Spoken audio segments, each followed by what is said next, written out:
Should be limited to the issues and cannot involve individuals or staff-related matters. So if anyone has a speaker card, choose to fill out their speaker card, this is the time. After that time, you will not be allowed to fill out a speaker card.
Thanks for charging me, Daddy.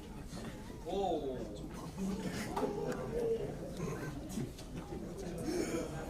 Got him. I'm using that for a while. Let's keep the jokes for a month.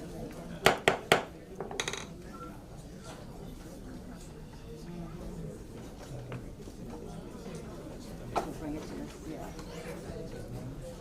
Yeah, the first page. No, it's unmuted.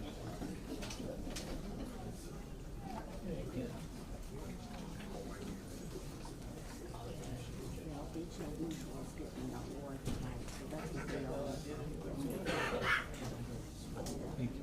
Except Bushwa High School Day Proclamation.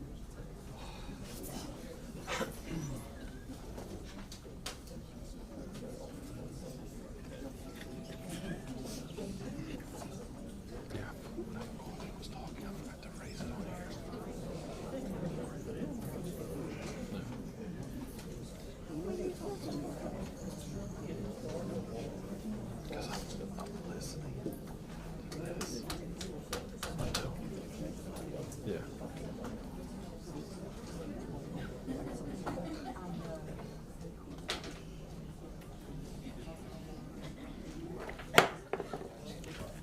Good evening. I will now call to order Wednesday, July 30th, 2025, 6 p.m. special call meeting.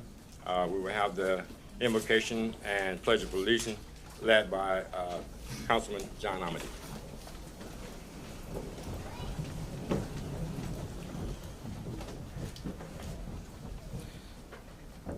Dear Lord, I pray that you guide us so that this meeting can, Lord, be productive, Lord. We ask that all the needs would be met. Father, we ask that you strengthen us as we make decisions tonight and let us be effective and decisive. And as always, Lord, I pray your blessings and your favor upon all the citizens of our parish. In Jesus' name we pray. Amen. Amen. I pledge allegiance to the flag of the United States of America and to the republic for which it stands, one nation, under God, indivisible, with liberty and justice for all.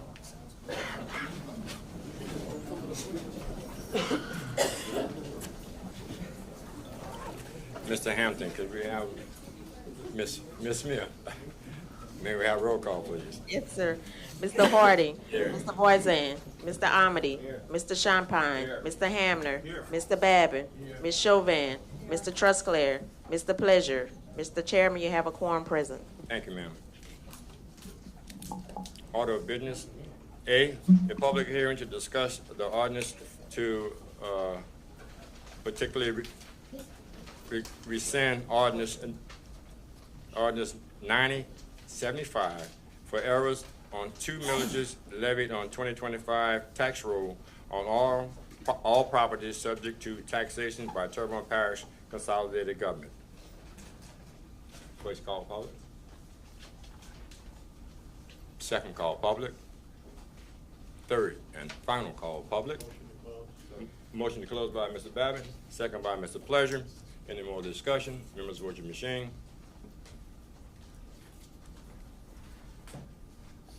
Motion to adopt.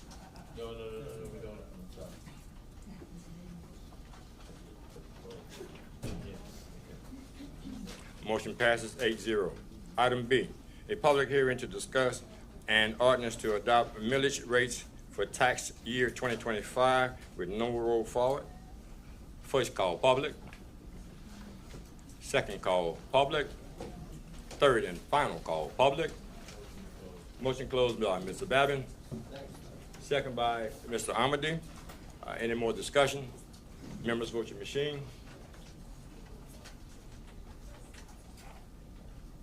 Motion passes 8-0. Motion adjourned by Mr. Amady. Second by Mr. Babin. Any more discussion? Members, vote your machine. Motion passes 8-0. We are adjourned.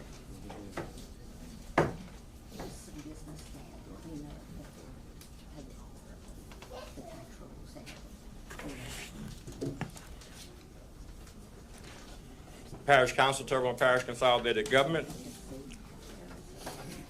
Notice to the public again. If you wish to address the council, please complete the public wishing to address the council form located on either end of the counter and give it to either the council chairman or the council clerk prior to the beginning of the meeting. All comments must be addressed to the council as a whole. Addressing individual council members or the staff is not allowed. Speakers should be courteous in their choice of words, and actions and comments should be limited to issues and cannot involve individuals or staff-related matters. Cell phones and electronic devices should be turned off for the duration of the meeting. We would thank you very much. I will now call to order this meeting, and I will give the invocation and the Pledge of Allegiance.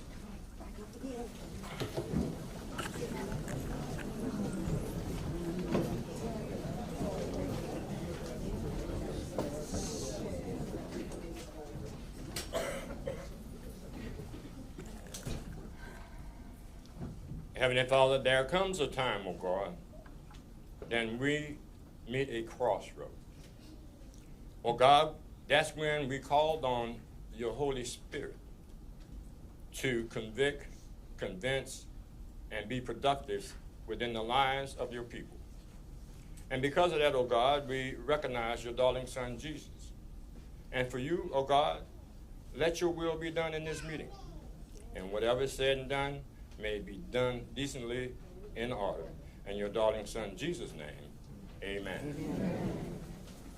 I pledge allegiance to the flag of the United States of America and to the republic for which it stands, one nation under God, indivisible, with liberty and justice for all.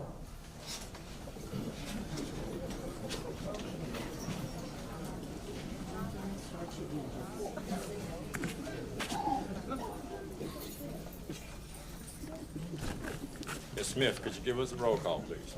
Mr. Harding. Here. Mr. Boisand. Mr. Amady. Mr. Champagne. Mr. Hamner. Mr. Babin. Ms. Chauvin. Mr. Trusclair. Mr. Pleasure. Mr. Chairman, you have a quorum present. Thank you so much.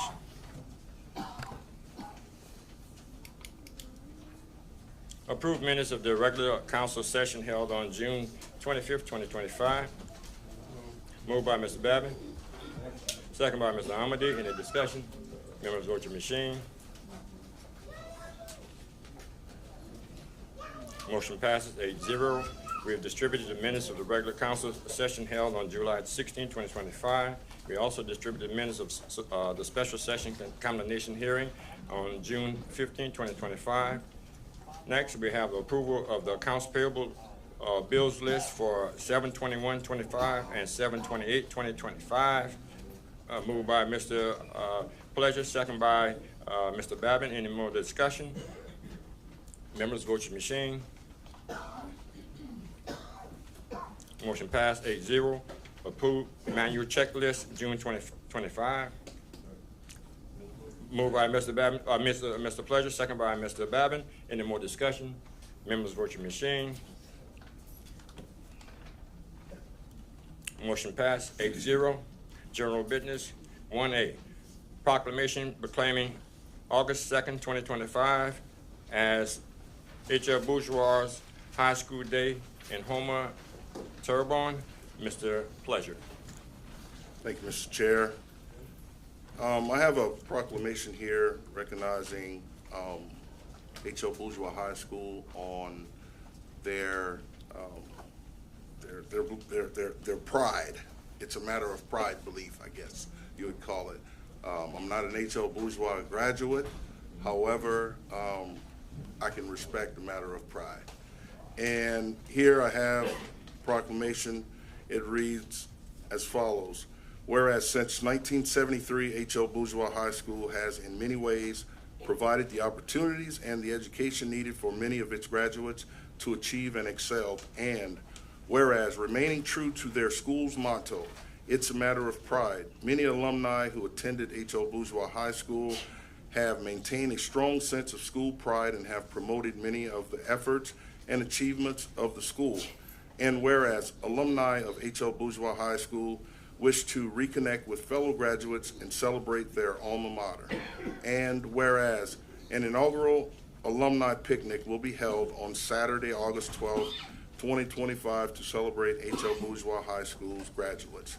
And whereas each August 2nd thereafter will be similarly recognized and celebrated in honor of H.L. Bourgeois High School and its continuing legacy. Now therefore be it resolved by the Terrebonne Parish Council on behalf of the parish president and the entire Terrebonne Parish Consolidated Government that the day of August 2nd, 2025 be hereby proclaimed in Houma Terrebonne as H.L. Bourgeois High School Day. And that day be a day of recognition, unity, celebration, and continued excellence in honor of the braves who have shaped and will continue to shape the legacy of H.L. Bourgeois High School. Presented this 30th day of July, 2025, signed by our parish president, Mr. Jason Bazeron, and our council chairman, Mr. Carl Harding, and endorsed by this entire Terrebonne Parish Council. Anyone want to come up, guys?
Cheese on 3. 1, 2, 3.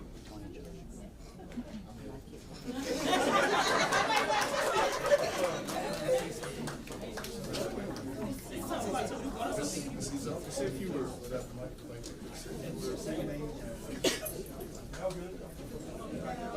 501 Leona Street. Thank you all for doing this. It really does mean a lot to us. And if you all can, just continue to just celebrate.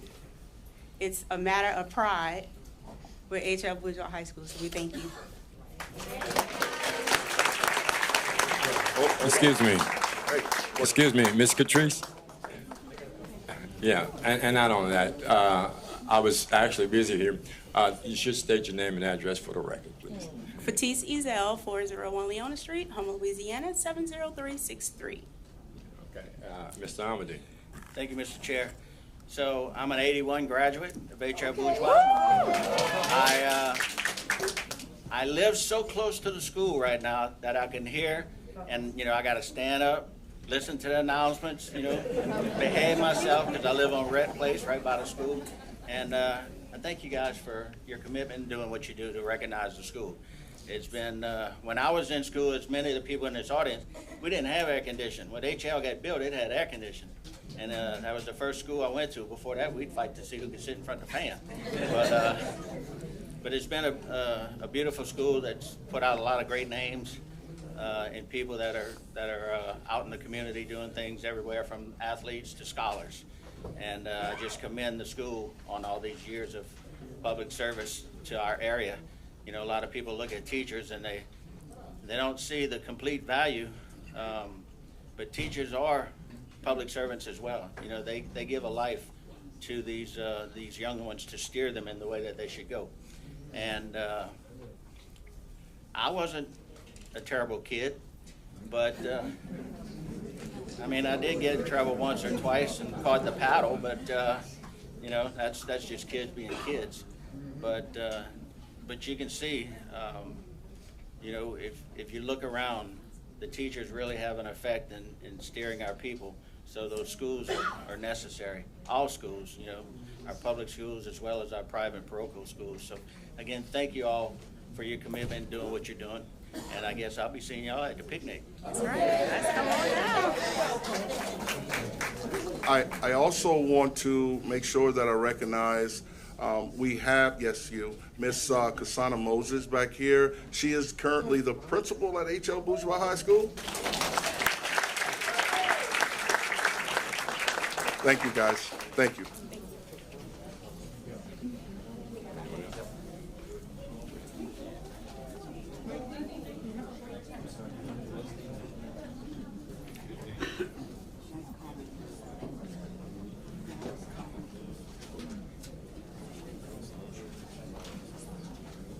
One B, adopt the ordinance to partially rescind ordinance number 9075 for errors on 2 millages levied on the 2025 tax roll on all properties subject to taxation by Terrebonne Parish consolidated government. Moved by Mr. Champagne, second by Mr. Amity. Any discussion? Members, vote your machine.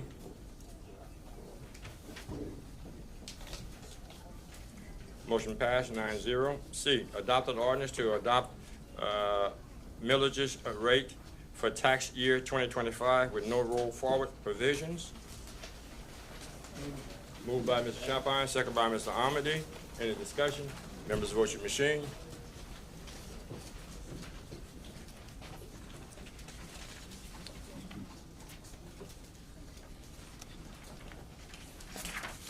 Motion passed 9-0.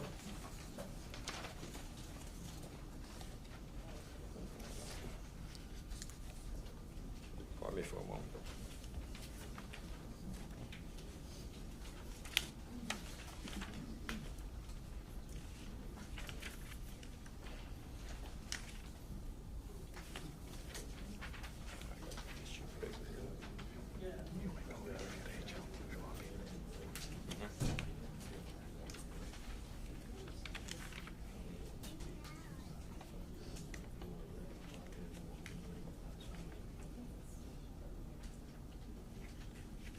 Yeah, I'll make that announcement again.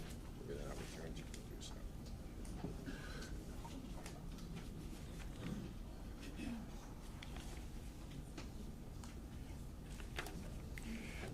D, pursuant to section 2-98 Parish Code, Parish President Jason Bergeron requests ratification and appointment of Ms. Crystal L. Tipton to serve as Terrebonne Parish Consolidated Government's Human Resource Risk Management Director. Second. Moved by Mr. Babin, second by Mr. Champagne. Any more discussion? Members, vote your machine.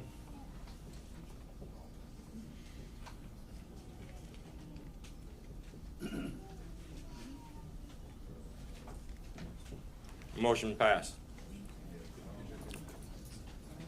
Ms. Pittman.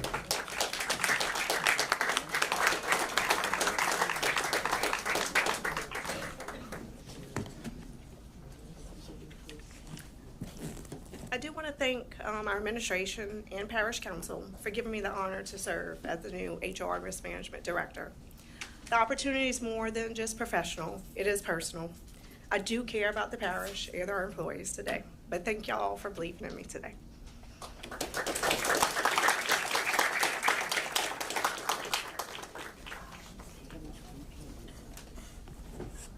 E, emergency ordinance. An emergency ordinance to authorize an emergency appropriation to the operational budget to allocate necessary emergency use funds in order to repair or replace the failing chillers and necessary kitchen equipment in the Terrebonne Parish Criminal Justice Complex. Moved by Mr. First, got to go to public hearing.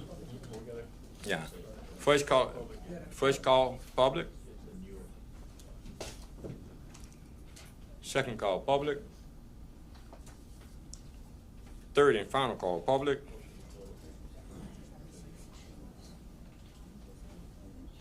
Once we close the public hearing. Motion by Mr. Babin, second by Mr. Amady. Any more discussion? Members, vote your machine.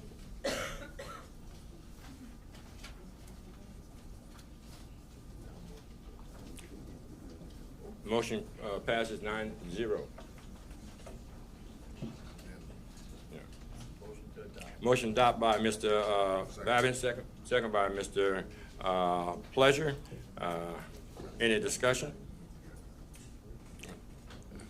Mr. Pleasure. Thanks, Mr. Chair. I'm sorry. Yeah, we're good. Okay. Didn't have much verbiage to this here. I get what we have to do. Do we have an anticipated time that we're going to have it fixed? One more time. There we go. Do it again. Don't press it. Yeah, so first thing we're pulling the trigger on is getting a rental unit in place to take the next steps. We got to address this immediately. We had some Board of Health issues come in and everything, so first steps, get the chiller rented, and then we'll come up with the next plan of hopefully we're looking at buying the one we're renting full-time, so we're going.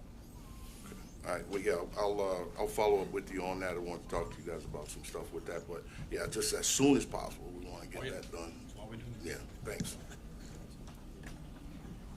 Mr. Leroy. Besides the chiller, we also had some issue with some kitchen equipment that's in there, so that's being worked on currently. I know we have some opportunities to fix what we have in the meantime while we're sourcing some equipment to replace it. So that's in the works too. Any more discussion? Members, vote your machine.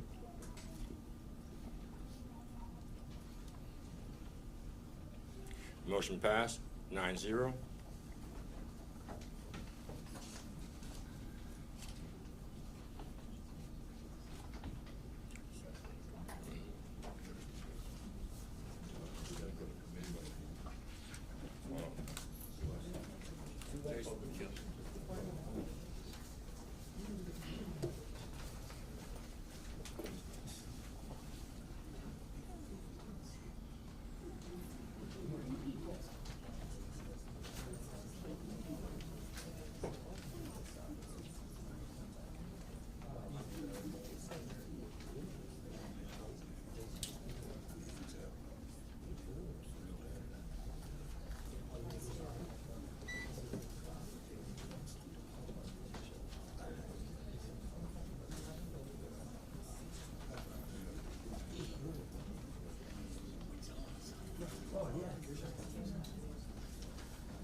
And what is happening, the emergency ordinances, that's authorizing the operation to change the budget, to allocate the necessary funds to repair the chiller and the kitchen equipment.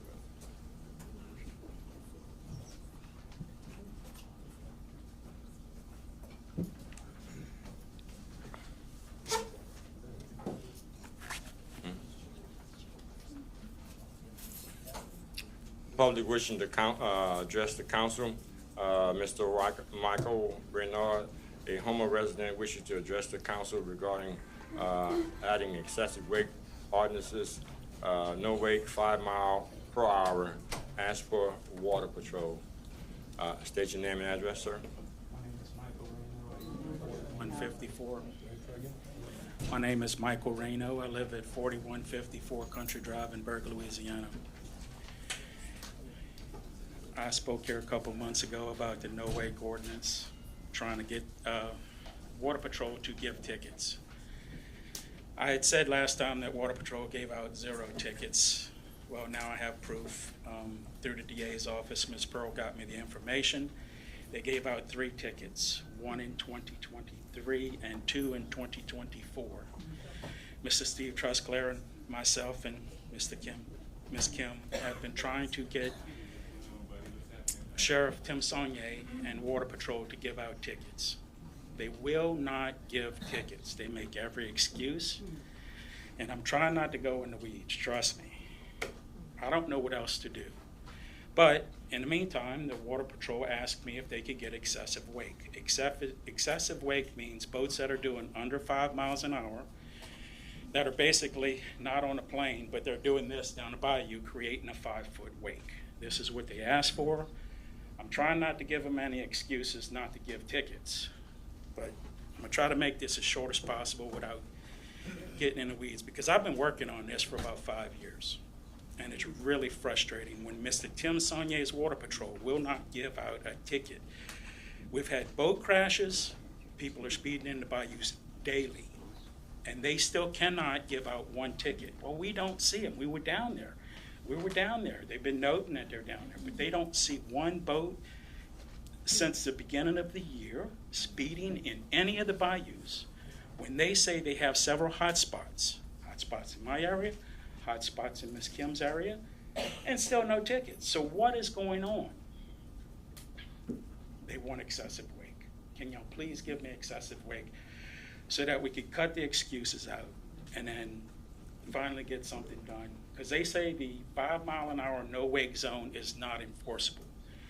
The DA said it was, the parish attorney said it was, and you know, I'm not a public speaker. I don't want to come up here and do this, but I have no recourse because they're in front of my property every day, big boats with big engines, and a lot of people are from out of town. We need more signage by the water control structures because they have none, you know, and on most water control structures. They don't have any. They're supposed to be 500 to 1,000 feet depending on whichever one. And I'm sure once Jason knows it, that'll be taken care of. Anything I've asked these guys to do, they've done. But here's the situation. If Mr. Tim Saunier does not just get under control,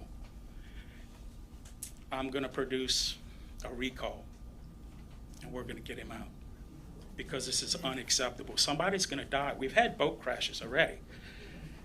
Is one life worth it? You know? I mean, we got to do something. You know, as uncomfortable as this for me is right now, I'm still here and I'm still doing it. Well, I'm putting Tim Saunier on notice that if he doesn't take care of this... Excuse me, sir. Stick to the subject. Leave the names out. Oh, I thought it was just you all I couldn't talk about, but okay. But the truth is, something needs to be done. And most of you have called him about this, and still nothing have gotten done. Well, he's on notice now because I'm done. So, and I'm gonna let the public know, if you see anyone speeding in a no-wake zone, please call in and let them know. And you can't get statistics. I called up to try to get this no-wake information, and he will not provide it, or he does not have it, or they can't get it out of a computer. Now I'm wondering if he cannot take care of a no-wake situation where you can see him going down the bayou, you can pull him over and give him a ticket. What else is he not doing? Is he not doing stop signs? Is he not doing speedings? I brought this subject up, and everybody says, yeah, they got people speeding through my subdivision all the time. They got people stopping a football field away from his house. They got a stop sign right there. The lady's called 100 times, and it's a football field away from his house, and he still can't enforce the stop sign. Your time has expired, sir. Thank you so much. I don't know what else to do. Please help me.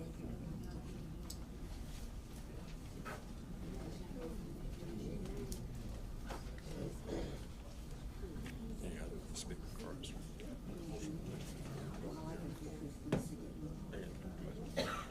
Take 2 speaker cards. I have 2 speaker cards here. We have several speaker cards, and actually I think 2 speaker cards.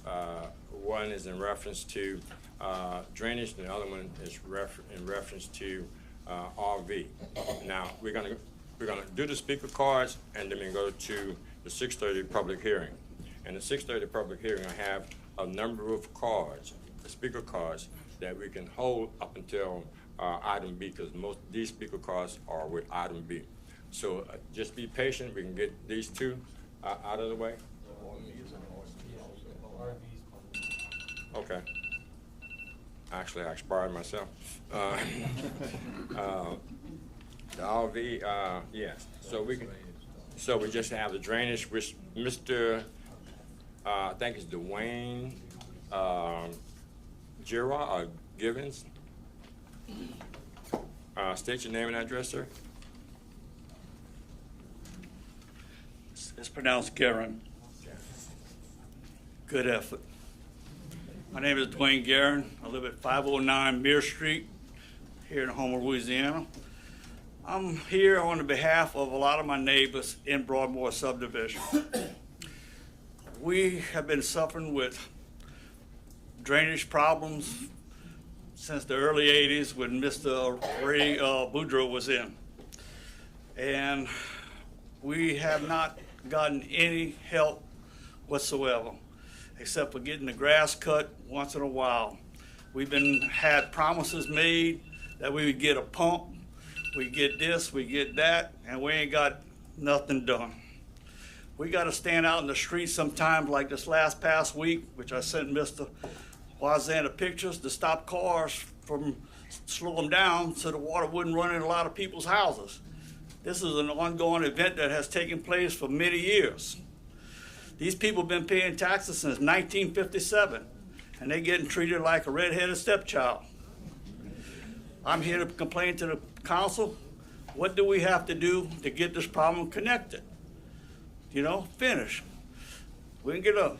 They came on the Collins Street ditch, is one of the main ditches that we have, and put down this little granite rock alongside the road. Guess where the rock's at now? It's in the ditch. I don't know what scientists figured that one out, but made the situation worse. So I'm just here for my neighbors and myself to find out if anything can be done. What do we have to do? We're tired of it. These people are getting old. We had a man out there yesterday, a week or so ago, 90 years old. A man 90 years old shouldn't be out in the street trying to protect his house. You agree? That's my first one. Second, I turned over to Mr. Wazan not long after he was elected what the drainage situation was. And nothing's been done since then. I've talked to him about it. I don't know exactly what he's accomplished, but we haven't seen nothing done. So I'd appreciate any effort, anything put forward that would definitely help us. We need it. We need it bad. Second, I'm looking at this ordinance for this Finding the Roots Museum. Excuse me, sir, only what you actually came up to speak in reference to. I didn't understand you, sir. You can come back after it if you had that on there, but your subject you're speaking on is in reference to drainage. Okay, well, wrapping it up, I appreciate this time, and I appreciate some help. Thank you. Thank you.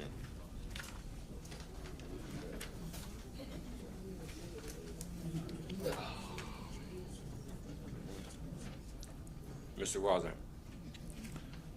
Thank you, Mr. Chair.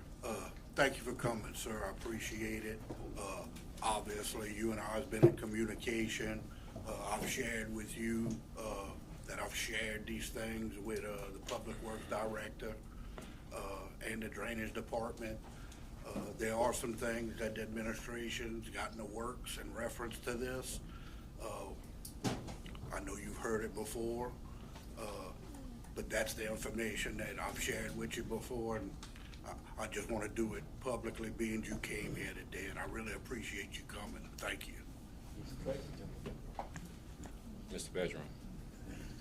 Yeah, so I just want to follow up on that too. I know we went out there 2 weeks ago, a week ago, to look at Collins Street ditch. We're gonna be redoing that ditch, with the riprap that we did. We're gonna do something different with that. And we are working, to get the pump installed in that area. So these are all things that are on our list and we are definitely working on. Fortunately, I've learned through this process, nothing happens soon enough, but, we are definitely working on it. It's the next item anyway. Yes, 6:30 public hearing. Mr. Babin. Yeah, I'd like to make a motion that we move item D and take it first under public hearing. Motion by Mr. Babin, second by Mr. Pleasure, that we actually deviate from 6:30 public hearing A and to address 6:30 public hearing D. Any discussion? Members, vote your machine.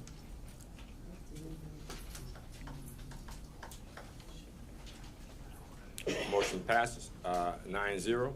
Item D, 6:30 public hearing, an ordinance to dedicate the Terrebonne Parish Criminal Justice Complex in honor of Jerry J. Lopenter and to rename the Justice Complex to Jerry J. Lopenter Criminal Justice Complex and to provide for related matters. First call public. Second call public. Third and final call public. Motion closed, Mr. Babin. Second, Ms. Chauvin. Any discussion? Members, vote your machine. Motion passes. Motion to adopt, I call for unanimous second. Motion by Mr. Babin, asking for a unanimous second. All in favor, vote your machine. It passes. Anyone from, I would ask if anyone.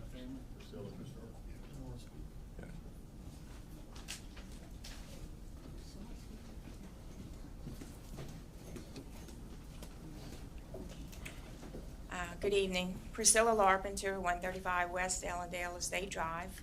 I'm going to be brief. Jerry was sheriff overnight in 1987, and as you remember, the 80s were not nice. There was no money to go around, and there was only a 90-bed jail above the courthouse annex. Well, he needed a jail, and there was no money. He only had $7 million, and he needed more. So he did get opposition from a couple of council people back then, but what he did was he sought advice from a federal judge who actually approved the jail. The only thing he had to do was pay for it. So what he did was, our parish president back there was Teddy Dewey. He said, we're gonna go for a ride. They took a ride down Chauvin to the late Senator Leonard Jabert's home. His wife entertained them with coffee, and they talked for a while, and then he said, like he did to most people, what can I do for you? What do you need?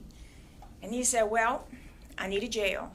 It's going to be about 650 beds. I know I can design this. We're going to save a lot of money, but we need a jail. He said, how much money do you have? I have $7 million. How much do you need? I need $7 more million. He said, well, let me see what I can do, and I'll call you back. So they get in their car, and they come back to Houma. Within 3 hours, he got a $7 million match from the late Governor Edwin Edwards, and he was able to build the jail. And, you know, they went to his home because Senator Jabert was suffering from cancer, which he passed on in 91. The jail was finished in 93, so he never did get to see it. So every time Jerry would talk about the jail, he always gave him credit. So on behalf of Jerry and I's family and close friends, we'd like to say thank you very much.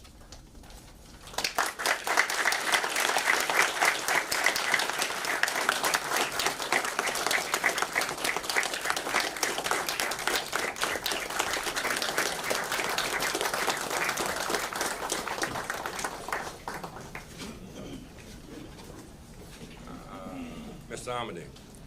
Thank you, Mr. Chair. And, you know, Ms. Priscilla alluded to it, and I always say it's because of Jerry's creative thinking and sharpness on his feet that he got things done. He always carried a good budget for the department to get things done. How he pulled money out the hat, I don't know. He just had that way about him, and it's only right that we name this place after him, because without him, we wouldn't have it. So it's a testament to the man and what he did for this community. And, you know, we grew up nearby. He was older than I was. He knew my sister and my brothers. But, you know, it was just a pleasure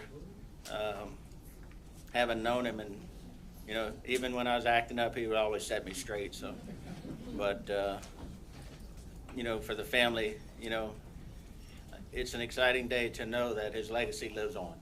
So thank you all for sharing him with us, and we look forward to being able to drive past and see his name up there and remember all the wonderful things he did for our community. So thank you. Mr. Trusclair? Yes, thank you, Mr. Chair. Priscilla, it's an honor, and family, not just Priscilla, but the whole family. You know, I'm proud to be able to say that I'm part of this council that put this this proclamation, this ordinance in place to honor Jerry. You know, because Jerry and I were friends. We rode motorcycles together. We did a lot of things, and Jerry was a great guy. It's kind of ironic Jerry's getting a new air conditioning, kitchen equipment on the same agenda. But congratulations, and look, if anything you guys need from the council, I'm sure anyone else up here will be glad, and administration, anybody be glad to help you out. Thank you. Mr. Pleasure. Thanks, Mr. Chair. I was going to echo those sentiments of Mr. Trosclair. I was able to visit the jail as soon as today, and one thing I want to do is recognize the warden that's here too as well, and she takes a lot of pride. She takes a lot of pride in that facility, and now that Mr. Jerry's his name is going to be there to be remembered by, I think she's going to take good care of that place too as well. And many blessings to you and your family, Ms. Priscilla. Thank you. Mr. Babbitt. Yeah, you know, I had the pleasure of riding with Jerry in his vehicle in a number of parades over the years. And every one of us would be surprised at how many people ran up to that truck or vehicle, whatever we were in, and thanked him for helping their nephew, for helping their daughter, for helping their son. Jerry was a larger-than-life type person, and he did a lot of things that most people don't. And for that, I appreciate him, and I'm also going to miss playing cards with him once a month, okay? But in any event, Priscilla and the family, thank you all, as John said, for sharing him with us. Mr. Babbitt. I mean, Mr. Bezra. Yes, sir. You know, I hate to be the one that's doing this, but also glad I have the opportunity to do it. You know, when I heard Jerry's passing, it was the first thing that popped in my head as a no-brainer, something that we needed to do to honor him. Again, like Danny said, larger than life. I kind of wondered because maybe we would take too much of his money and Blu-ray and do large on Mondays. I got to spend some Monday nights with him over the last year and a half for sure. But just thank you to the family, everything that, you know, to honor him, everything he's done. Thank you to the law enforcement officers that work in the jail and serve the community every day. And, you know, I know we've had some bumps in the road with that jail. We're going to get them resolved. But, you know, kind of a little good representation of Jerry, right? A little rough around the edges, but still gets the job done, right? But we appreciate the work he's done for our parish to get us where we are. So many firsts. I mean, just go down the line with DARE, with Water Patrol, just so many firsts that have been developed. And again, just remembering him as the larger-than-life sheriff as long as I can remember. So am honored that able to name the jail in his honor and have his legacy live for a long time.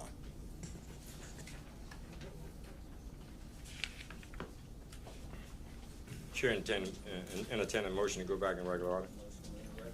A motion by Mr. Amity, second by Mr. Pleasure. Any discussion, members, vote your machine.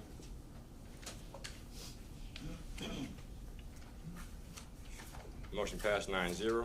Under the heading of public hearing 6:30, item A, an ordinance to amend the 2025 adopted operating budget of the Terrebonne Parish Consolidated Government as to adjust the 2025 adopted beginning fund balance and net position to actual as per the 2024 audit financial statement. First call, public. Second call, public. Third and final call, public. Motion closed, Mr. Babin. Second, Mr. Pleasure. Any discussion? Members, vote your machine. Motion passed 9-0. Motion to adopt, Mr. Amadi, second by Mr. Champagne, second by Mr. Amadi. Any discussion? Members, vote your machine. Motion passed 9-0. Item B. An ordinance to amend the 2025 adopted operating budget of Terrebonne Parish Consolidated Government for the following item. And we'll pause for a moment.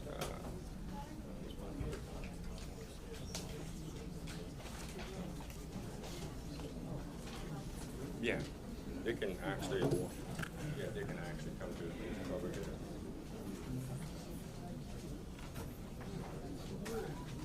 It's time to come to the public.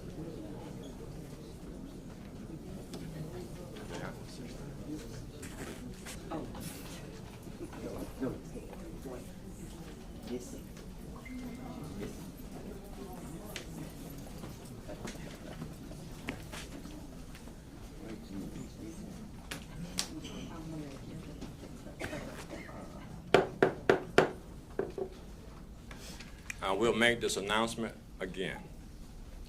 Notice to the public, if you wish to address the council, please complete the public wishing to address the council form located at either end of the counter, which should have been done prior to the meeting. Either the chairman of the council, that's prior to the meeting, has an opportunity to have the speaker cards. And you have to be respectful. When you come up to the mic, we need you to speak, say your name and your address when you come here. I already have the speaker cards in my possession. If you wish, at this time, as we end the public hearing, and the public hearing is being heard, you can come to the mic.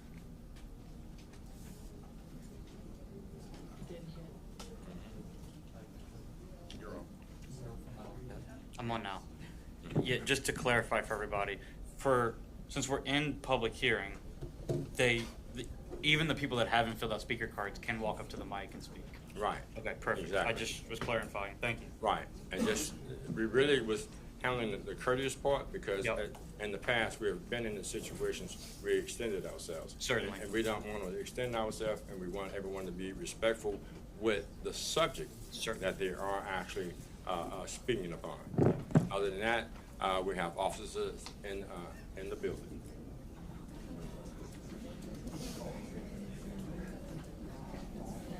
So, item B.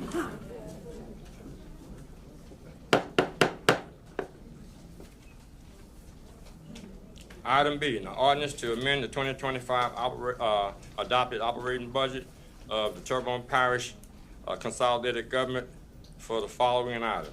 CDB GDR funding, Finding Our Roots Museum, $4,500,000. We will actually go to the individuals who have not filled out a speaker card before I go to the speaker cards. First call, public. Come forward. I filled one out, but I was too late. Yes, ma'am. State your name and address. My name is Teresa Bouquet. I live at 306 Pecan Street. I just have a couple questions about the Finding the Roots Museum. I wrote them on my phone so I can just read them. I don't have anything against the museum. I'm going to just make that perfectly clear. I'm all about culture because even though I have blonde hair, I am an Indian. I am a minority. My dad's an Indian. But my question is about the museum. Does Miss, and please correct me if I say her name wrong, Miss Scobie, is that how to say it? Does Miss Scobie have a legit business plan that would be acceptable if asking for a $4.5 million loan with the bank? Years ago, I went to the bank to make an SBA loan, not a big loan, but for a business, and I had to do a business plan. So I'm just wondering if there is a business plan that has to be made.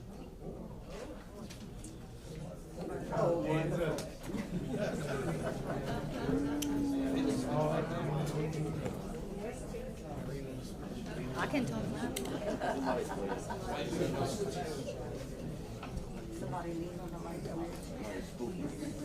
Continue. Another question I had, is this truly a good location? Have we considered parking? Do the parking lots that are adjacent to the building, do they belong to Morton Falls, or will they go with the building? Another question is, does she have the artifacts to fill such a large building? If not, who will pay for the artifacts? Will the parish pay for it? Have we researched how much money other museums in our area, in our parish bring, money-wise in? Would it be enough to sustain this building? In finding our roots, is finding our roots brought in a similar amount?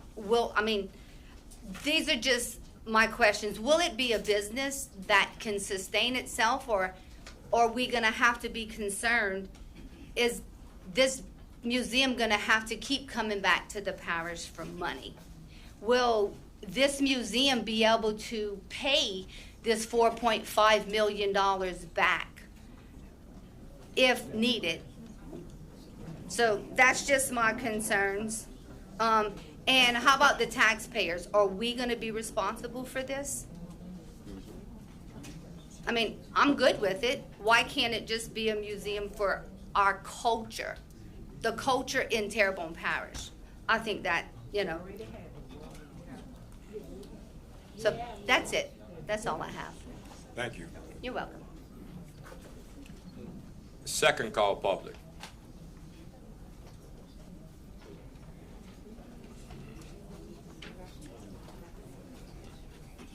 How you doing, man?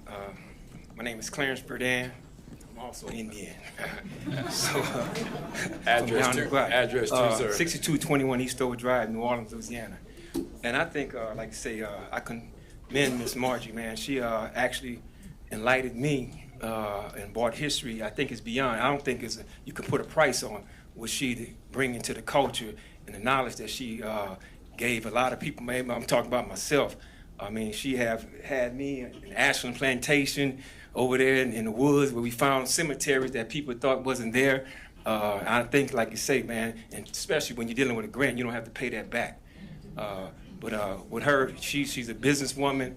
And anytime you can call any time of the night and ask her, I get choked up, man, because I wasn't taught a lot of my history down the bayou.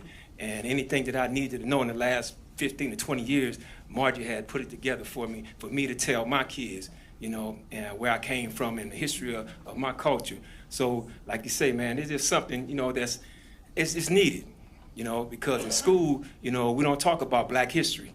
We only have one day of that, and Black history goes beyond, I had a dream, Martin Luther King, he's not from down here. You know what I'm saying? And she brings that to the community, African American community. And like I say, man, if I have to get out there and hustle and raise money for it need to be done. And I think the location, you can't ask for a better location that she picked. So again, man, I'm in for it, and anything that I can do for you, Margie, to make that happen through the NFL, our NFLPA. I see a bunch of my frat brothers in here also, Omega Psi Phi fraternity. See y'all in here. Like I say, man, I'm speaking on that, and I want to just thank her, for acknowledging and giving wisdom and knowledge to my family. So again, wish her well. Thank you.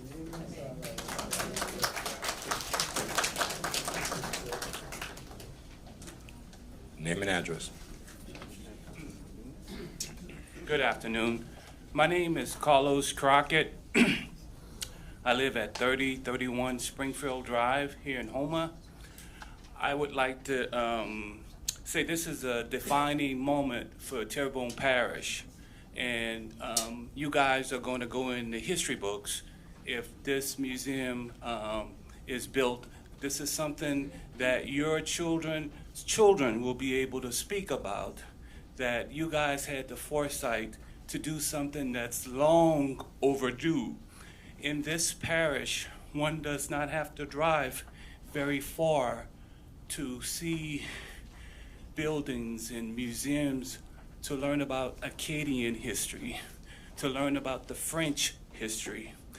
And there is blueprints to build a museum for Native Americans. I think I was told that they are going to rebuild Dakeville School. But this is an opportunity to do something for people who have helped build this country, who have made this country rich. And I think this is an opportunity to bring us all together. This museum will be a tourist attraction for Houma, Louisiana. I think it's going to put this parish on the map, and it's going to say something about the leadership here at Terrebonne Parish, that you guys are progressive and you guys are wanting to do the right thing, which is to represent all of Terrebonne Parish residents. This museum is long overdue. I don't know what's the best location for it, but I do know it needs to be done, and it needs to be done now. There's an old African proverb: until the lion becomes a historian, the battle of the hunt will always be told from the hunter's perspective. This is our opportunity to tell our story. And this is something that not only will make the residents here in Terrebonne Parish proud, but the nation proud, that we are coming together as a country. Amen? God bless you.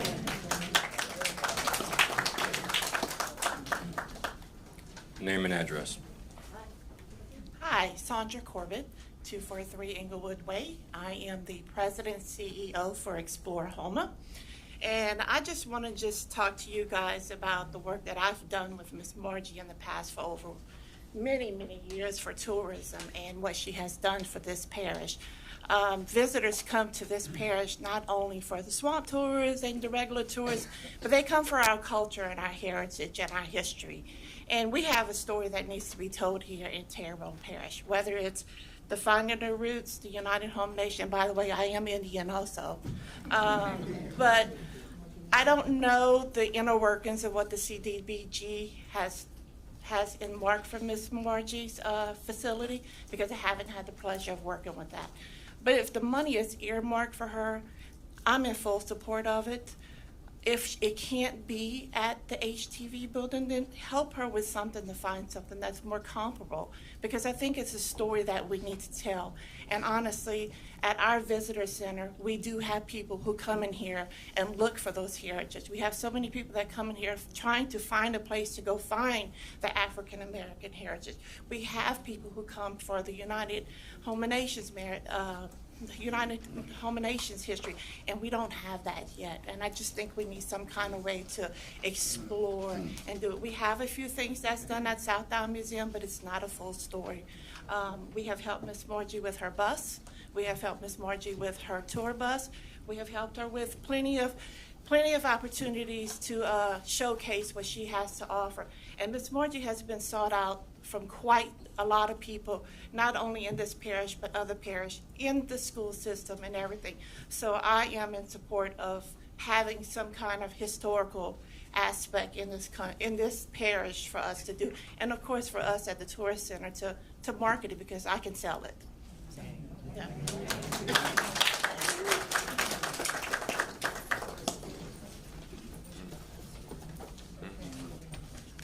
Hi, Cherry One More. Y'all know where I live at. By my city again. 207 Ordinances Street. I think one of the biggest concerns that people are having is I don't think people understand what the grant money was for.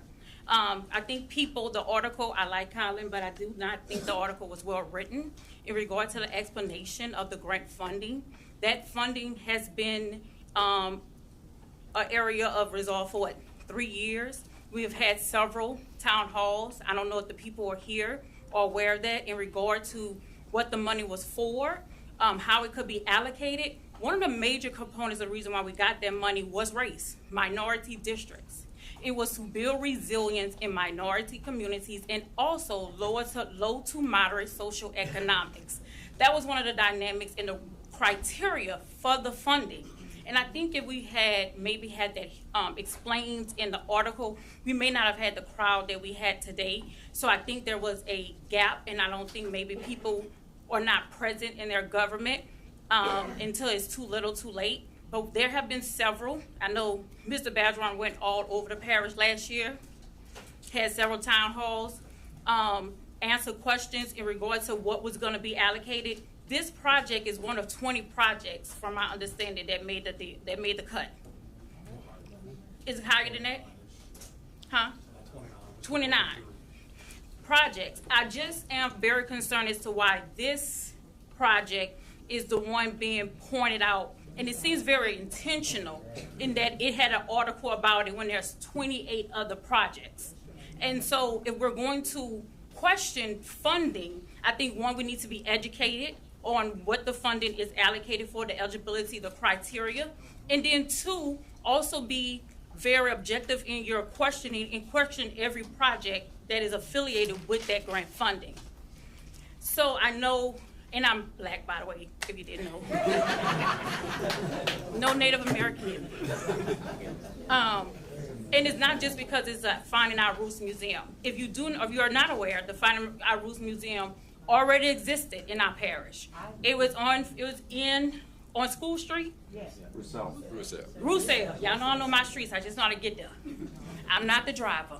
My sister drives me. But it was already there. It was displaced due to the hurricane, and so that funding was put build resilience. And for us to know our history, there is a lot of talk about our community. That talk does not always include us, and so it's a way for our heritage, our history, our culture, our contributions, not just to Terrebonne Parish, to this region and to this state, to be heard. And so I do think that my concern was how the criteria for this grant funding may not have been informed to most people, or misinformed in the news article, just not being very clear in how those projects came about. And so that's what I came to say.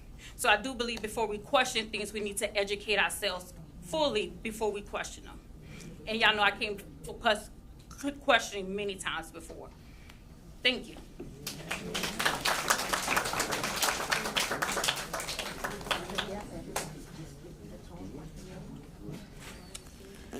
Good evening. My name is Frank Kidd III. I live at 14365 Park Miller Drive in Prairieville, Louisiana. My parents were in the museum. My parents served this community for over 50 years. Every time I come to Houma, someone tells me a story about what my dad did for them at H.L. Bourgeois. Or people tell me how my mom's ruler at Southdown kept them out of jail. Or my dad's board of education kept them out of jail. I'll never forget at my father's funeral, there was a white guy who came in, he was in full motorcycle gear.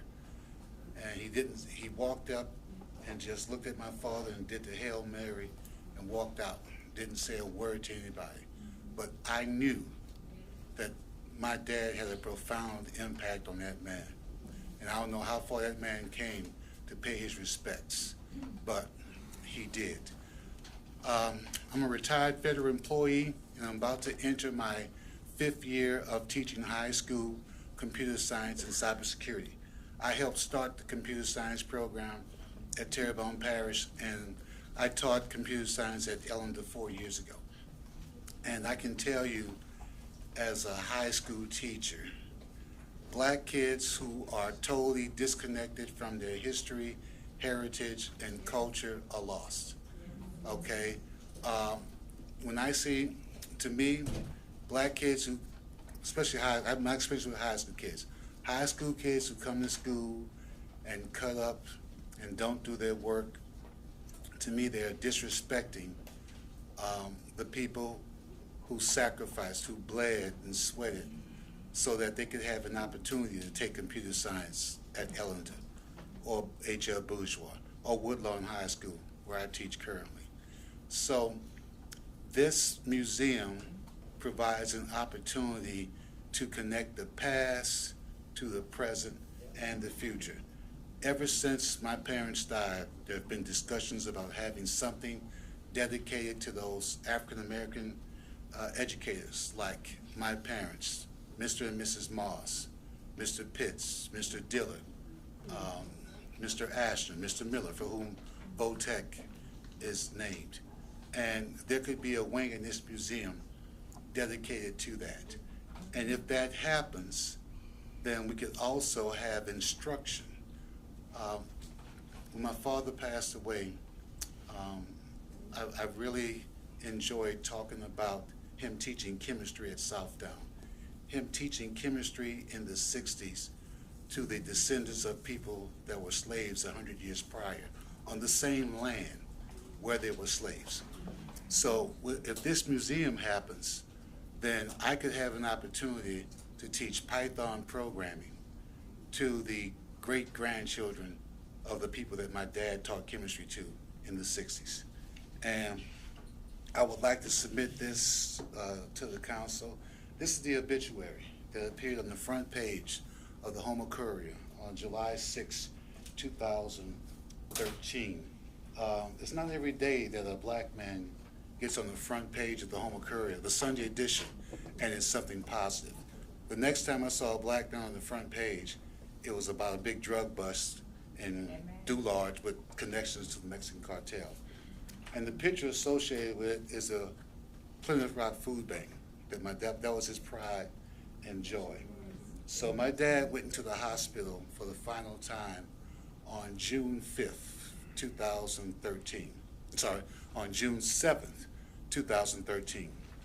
On June 5th, I saw him working on an order from Harvest in New Orleans to get food for the food bank. So, in my opinion, a man who would serve his community while suffering from terminal heart disease deserves to be honored in the museum. And I would like to submit this over there. All right, thank you.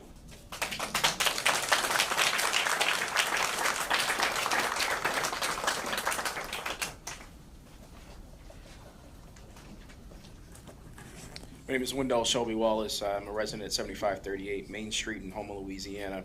I just wanted to address a few of the questions that were asked earlier and also to piggyback off of what Ms. Cherry said. In 2016, I was actually still an employee for the state of Louisiana in the Office of Community Development, directly working with community development block grant funds. So I'm fully aware of the eligibility as well as the national objectives that come with the program. I'm also aware that our parish then had a program that was $43.8 million dedicated to resettling Ile de Jean Charles, and I'm aware of that location here in the parish. There wasn't much of a discussion outside of the normal public hearing discussion necessary for the project.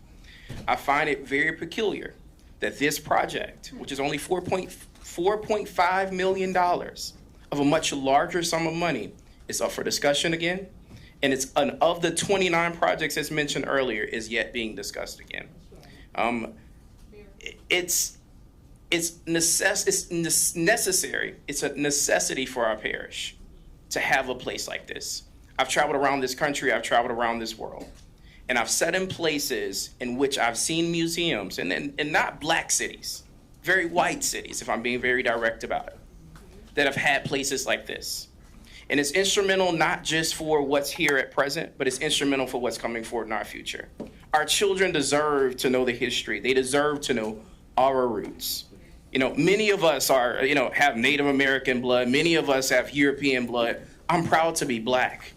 But the thing that I'm not proud about is that when I was teaching history here in Terrebonne Parish, U.S. history, the black portion of that history was typically erased or minimized. We deserve a place where our children can not just come in and learn our history, but we deserve a place where all of the children of Terrebonne Parish can be exposed to programming, they can be exposed to learning, they can be exposed to tools. This is not just about black kids in the parish. It's not just about the black history in the parish, but it's about the future that comes next. So I hope that's something that you'll consider as you're reviewing the ordinance. And I hope that it's something that our citizens will consider as they're researching and not just reading the limited articles that are put out in the Hummer Courier. Thank you.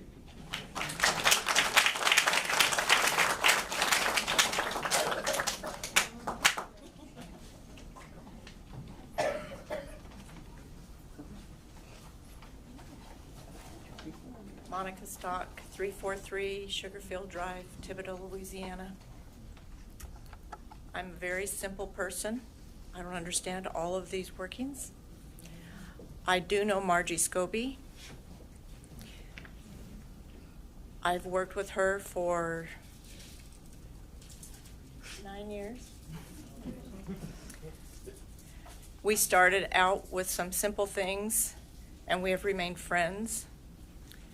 I just want to say that I was impressed at the beginning of your meeting to have prayer, to see on the wall, "In God we trust."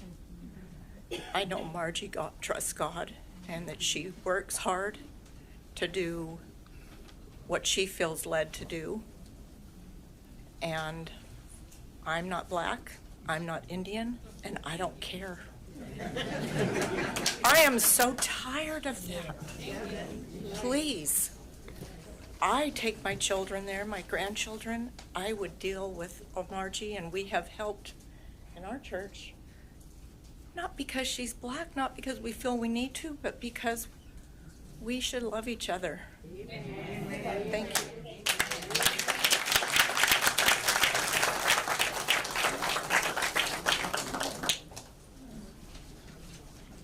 My name is Dr. Noel George.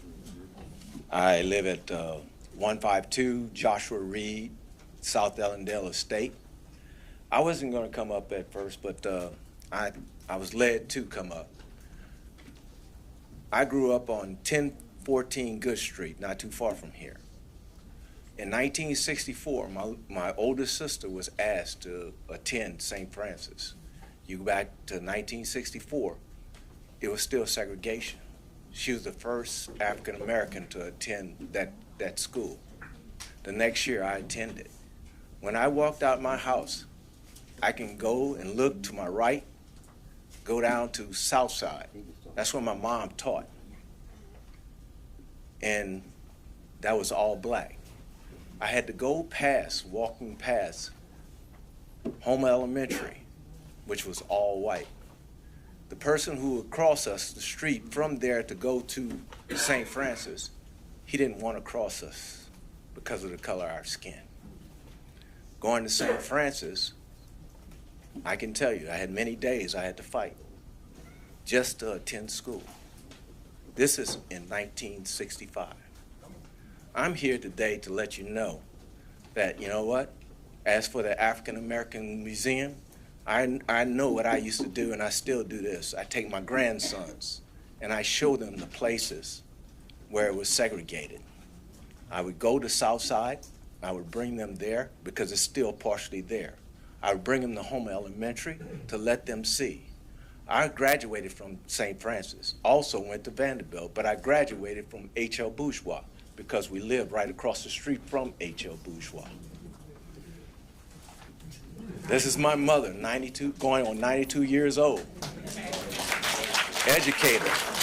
My dad, he was a coach at Southdown, just like Mr. Kidd. Both of them, you looking at as for investing into the community, they did. They taught us that. It wasn't about the color of your skin, it was the character of that person. So as for the museum, I would share this with you. My kids, not just as for Vanderbilt, not just for St. Francis, not just for Southdown, not just for all those. I showed them places around Homer that were segregated because you walk down as for Main Street, the Bijou, we had to go sit upstairs. I remember that. Going to Woolworths, we couldn't go in Woolworths. I remember those days. I lived those days. And it is, you know what, that is Homer's history. That is not just Homer's history. It's not just African American history. It is American history. And unless we do the right thing as for presenting this to our children, you know what? It's going to be lost. But I want my children to remember these things because I teach them the values. Like you said, in God we trust. I am a minister. And how could I say I love God, whom I've never seen, and can't love my brother who I see every day?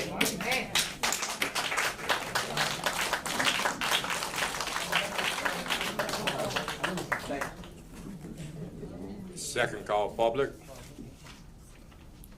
Speaker cards.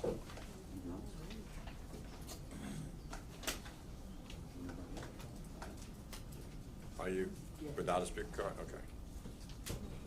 Speaker cards. Without the speaker card? Oh, Okay. I'll be very brief. Hello, my name is Peggy Farr. I reside at 507 Oakwood Drive, and I have visited the museum prior to Ida's destruction. And it was such a warm, comforting, emotional experience. And I was just overwhelmed. And the thing that happened to me was, hey, I thought about some other things and some other people that could be in there that we could contribute. As a child, my sister was ill. She stayed ill a lot. She had a disease where she would just faint at any moment. You know, we could be doing anything and she would just faint. And we were privileged enough. I lived on Louise Street, and there was a Dr. Ross also on Louise Street and Cemetery Street. And we could call, and he came and he visited us. He made house calls. My first memory of a doctor was a black man. And I think about young black kids now. And I just want them to know and appreciate who they are and feel good about who they are. And like I said, I really appreciated the lady that explained. I've appreciated all the speakers. I really appreciated the lady that spoke about the grant and the funding of it. And I'm happy to be here, and I am really in support of funding for the museum. Thank you.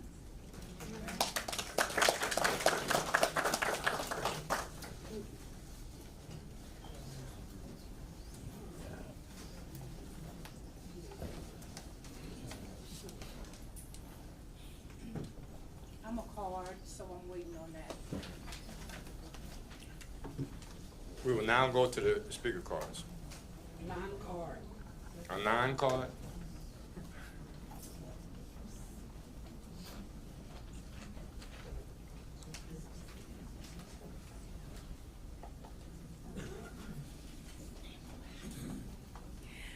My name's Joanne Pollard.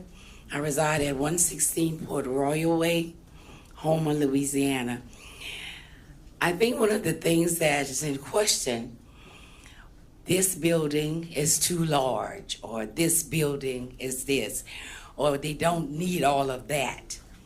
$4 million, I don't have $4 million, but it's not a lot of money for this project. And I'm also concerned, why was this project in the 29? Because it's not a lot of money, and there's a lot that we can do with that building.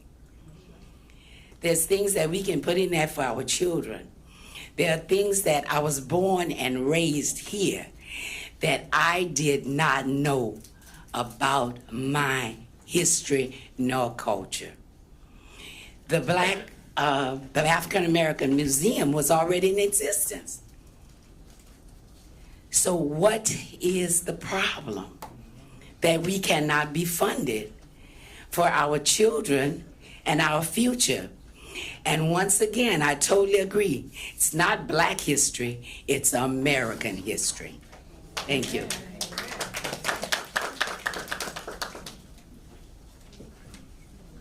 Let me openly ask this.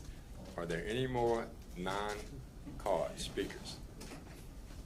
Okay. First card. Ms. Connie Bird, 593, 5953, Alma Street, CDB, DR, Finding Our Roots Museum, $4.5 million. State your name and address, please. Connie Bird, 5953 Alma Street, Houma, Louisiana.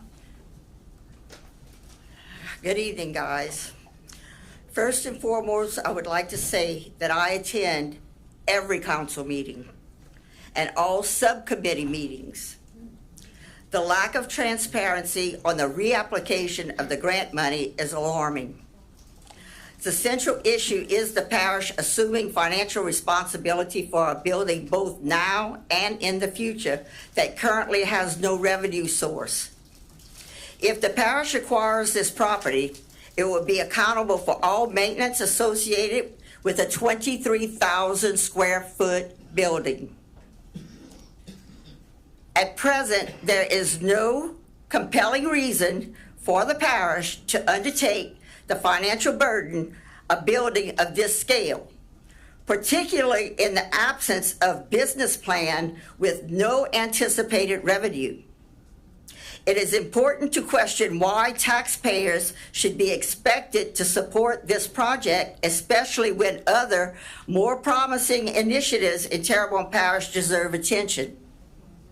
It is important to emphasize that we are not discarding the $4.5 million.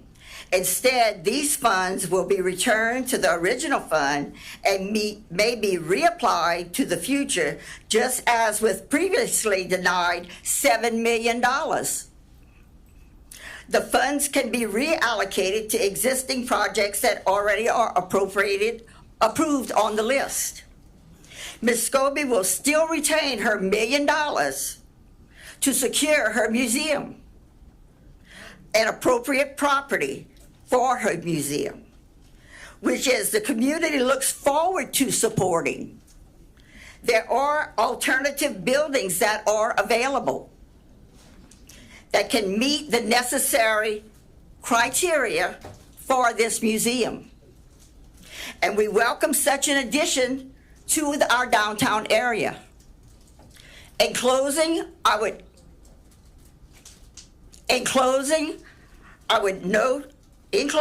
know I speak for many people who have become aware of this effort and voice their concerns to me. There are way too many unanswered questions and serious lack of information on even the most basic aspects. The council should support the effort to unite and move the parish forward. This is not the project. This type of building is not appropriate for this. And I think the community has lost sight. We're not taking anything away from Black history. We are welcoming Black history. Excuse me? We are welcoming Black history. We want Black history. I have no problems with Black history. I just don't want to support a building that has no revenue. No foreseeable revenue to take care of that building. And you cannot apply in 5 years for a government grant to pay the electric bill. And not to mention, once the parish owns this building, we will lose the property tax. So that's less money for everything else that goes on in this parish that our tax dollars have to pay for.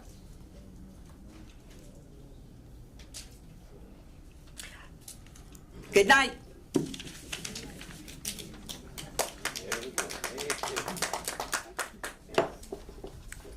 Christian Bergeron, in reference to African American History Museum. Christian Bergeron, 804 Broadmoor Avenue, Houma, Louisiana. Good evening. As I said, my name is Christian. It's an honor to be here tonight. I'm here tonight speaking as an individual within the community, as someone who desires to see Terrebonne Parish flourish. I'm someone who has had the personal privilege of working with Ms. Scobie. I support the purchase of the building as the future home of the museum for 3 reasons. 1, the building itself is historic and can be multifunctional. For those who are not aware, Ms. Scobie is much more than a museum director. She is a historian. And what better place to house a historian than a place of history? For anyone, regardless of race, who is interested in learning about their genealogical history, this museum and Ms. Scobie's services could serve as an excellent resource.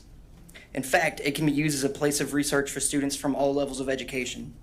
2, this has been said repeatedly, but I will echo it once more. Everyone knows the bridges are out, the roads have potholes, and there's flooding after rainstorms. But the money being used here could not be used for that regardless. And that is a good thing. It prevents elected officials from pushing their own agendas. It provides a process by which all aspects of a community get built simultaneously. What good are roads and bridges that lead to nowhere? What good does a perfect infrastructure serve if no one wants to live here? If we want Terrebonne Parish to be the best version of itself, we must invest in the community across the board. And 3, Ms. Scobie exemplifies resilience. Following the devastation of the community by Hurricane Ida, which forced the museum to close, she did not sit around waiting for the government to save the day.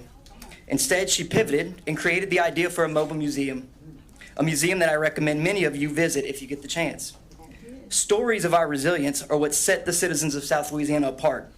So how do we continue to build resilient citizens if we do not reward it?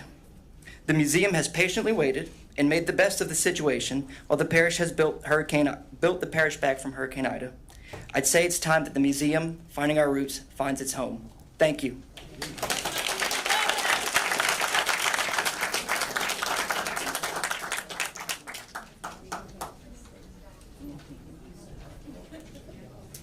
Trenda Pratt, in reference to African American Museum. Good evening, it's Tanda Pratt Caldwell. And what I came and I want to know. Name and address, please. 9490 East Park Avenue, Houma, Louisiana.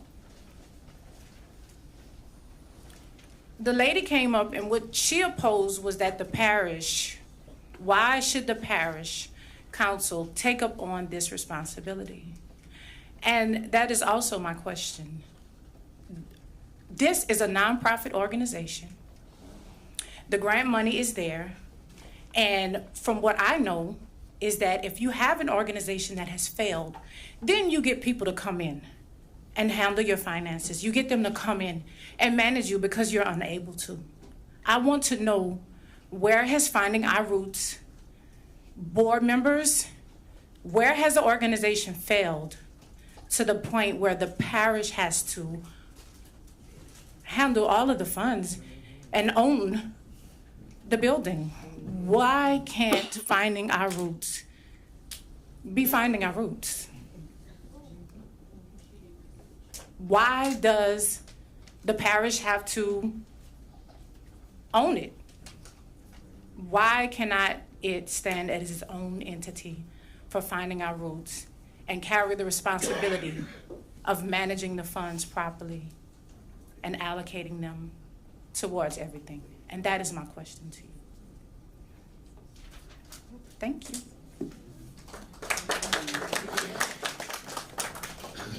Ms. April Wallace, Finding Our Roots.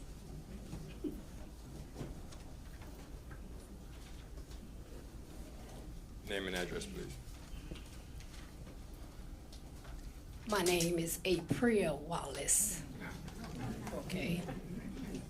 502 Ashlong, Houma, Louisiana, 70363.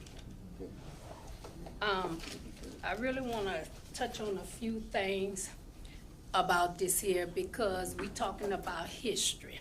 We're talking about Black history. My dad, Abraham Lincoln Bud Wallace, okay, he was a janitor for Southdown for 35 years. Some of you may have went to Southdown. you know, but that was my dad. And yes, I would like his name to be posted in there. And another thing, this here is very concerning to me because I grew up, I'm 63 years old, okay? I went to Andrew Price School, then I went to Schriever. And you want to talk about segregation? Okay, we had to wait to get on the bus. That's history. We had to wait to go to recess. That's history. We had to wait to go to lunch. That's history. So we want to talk about history and finding our roots. That is finding our roots. Okay? So I have a few questions about this. My first question is, what will happen after this vote if it's approved? How long would it take before the funds will be allocated to Martin Foss? And how soon would it take for us to get started with it? Okay, and if who will own the building? Will Terrebonne Parish own it? Will Finding Our Roots own it? Who will own it? If Terrebonne Parish, if it's Terrebonne Parish, then please tell me several examples of this protocol used with CDGB money and other buildings. How did y'all allocate that? Why wasn't this included? Why do we have to come out and fight for this? Y'all didn't ask us to come to fight for no other project that y'all did, but y'all singled this project out. It is totally wrong. It's unacceptable. It's just totally wrong. And it got a lot of other things that need to be going on in Terrebonne Parish. Instead of this here, you fighting this lady about this. We all have roots in here, including every one of you on that board. We all have roots. Because I guarantee you, if all of y'all do y'all roots, you'll find out that you got some African in you too. So that's all of us. My daddy fought for this country. He went to war. He was in World War II. He came back and then he served this country for 35 years at Southdown. So it's a lot of history that I can tell you. There's a lot of history I can tell you about myself because I live it. And I live what he taught me. I'm not just another person that won't voice opinion. I have 2 degrees. I have an accounting degree and I have a criminal justice degree. So I'm very educated. So finding our roots, yes, we need to find our roots. We need to tell the children about what's going on, how it happened, when it happened, where it happened. We need to tell them. So, and when I'm up here fighting, I'm fighting for everybody. I'm not just fighting for me. I'm not just fighting for the African American. I'm fighting for everybody. Everybody in here, I'm fighting for. So, I hope everything will turn out how it's supposed to be. I hope everybody will get involved in this project. She talking about how we gonna fund it. Y'all help the veterans. Y'all help Swamp Tour. It got toured. You could go on the bus. It got many ways that we would help Margie. You think we gonna throw her out here and have her out there by herself? We will not do that.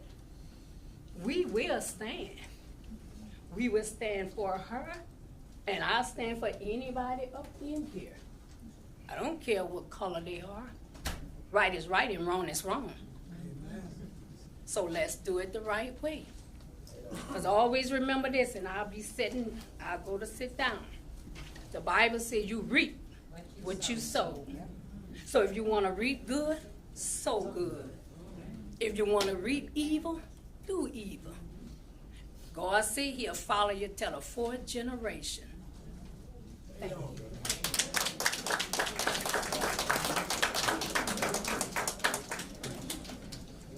Ms. Rhonda Lewis, in reference to the African American Museum.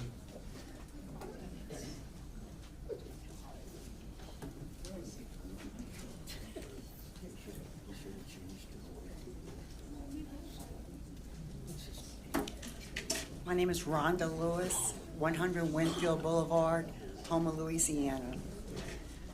I'm a retired emergency room nurse. Have been in the parish just about my entire life. And I would like to address the council on the proposed spending of millions of dollars for an African American museum. Let me say that I'm totally against spending this large amount of money for a museum and the property that is proposed for. I feel that this proposed property, the HTV building, is too big for the museum. Smaller, less expensive land and buildings should be considered. There are many projects in Houma that were damaged by Hurricane Ida that needs the parish attention also. Spending this large amount of money on one single project, to me, doesn't make sense. I'm asking the council to reconsider reappropriating this money to more needs in the parish.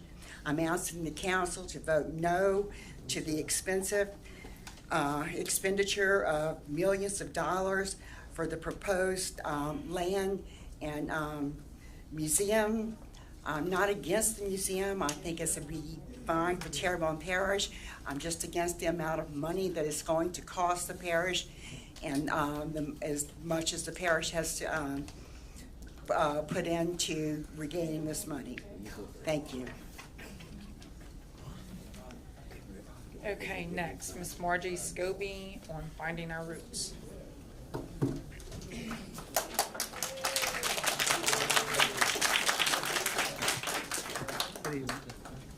Can y'all hear me?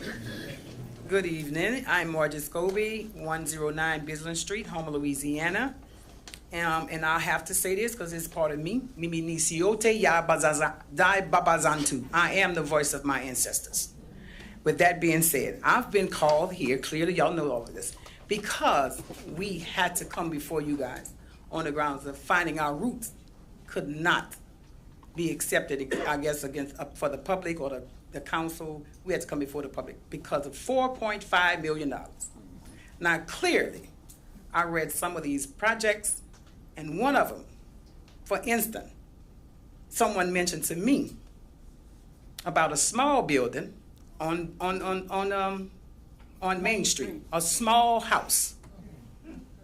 I don't know how well anybody know anything about a layout of a museum, but clearly we can't go with that size building. It's too much entails when it comes to not just the building. We have children come in. We have visitors from all over the place that comes. And one of the things was we were asked to try to accept that small house. But I did read there was several projects. One being the building across the street from the courthouse is called the Post Office Club. That building initially was written for a children's museum at the cost of $7 million. We only asked, initially we asked for $3 million. The parish president promised us that he would get us additional monies, and he did, which came up to $4.5 million. Now, clearly, I've seen other projects that's taking place in this parish, and is way beyond the price of $4.5 million. So I don't know what's the problem with us being recognized here in this parish, because we built this parish. And I don't want to get too deep into the history, because I don't want everybody to start shouting. But clearly, I know my history. I know my roots. I know where I came from. And I know where I'm going. And I'm hoping and praying that this parish can move forward, because clearly you know that we all believe in God, and we all are here by God's grace, God's amazing grace. So with that being said, I hope you guys think about us and know that we deserve it. Because I have worked not just for this parish, I have gone beyond networking with so many other people to make sure that they're aware of where Terrebonne is and why it's important to serve us, to come to us. We don't just sell shrimps. We don't just sell crawfish. You know, we have other things that goes on in Terrebonne Parish. But clearly, I invite as many as I possibly can to come and say, come and enjoy our parish. When I went to the Folklife Museum, that was no representation of us. We eat shrimps. We crawfish. But the only thing I seen was Native American. I don't have anything against Native Americans. I am indigenous American, meaning I belong to this land. Not so far as I respect Native American. They are my people. My daddy was Native. My mom was African American. And I proudly say that because I am the descendant of Prince Abdul Rahman Sore. And I walk with that with pride. But when I walk down Terrebonne Parish streets and I go from one museum to the next, I see no representation. Even in the cultural museum, I don't even see a duck carved that said a black man carved that duck. Nothing. I go to the military museum, and Mr. Will Terrio and I was good friends. No representation. I only seen one time they had a Mr. Augustus Brown, and it only stayed for a few, maybe a couple of years.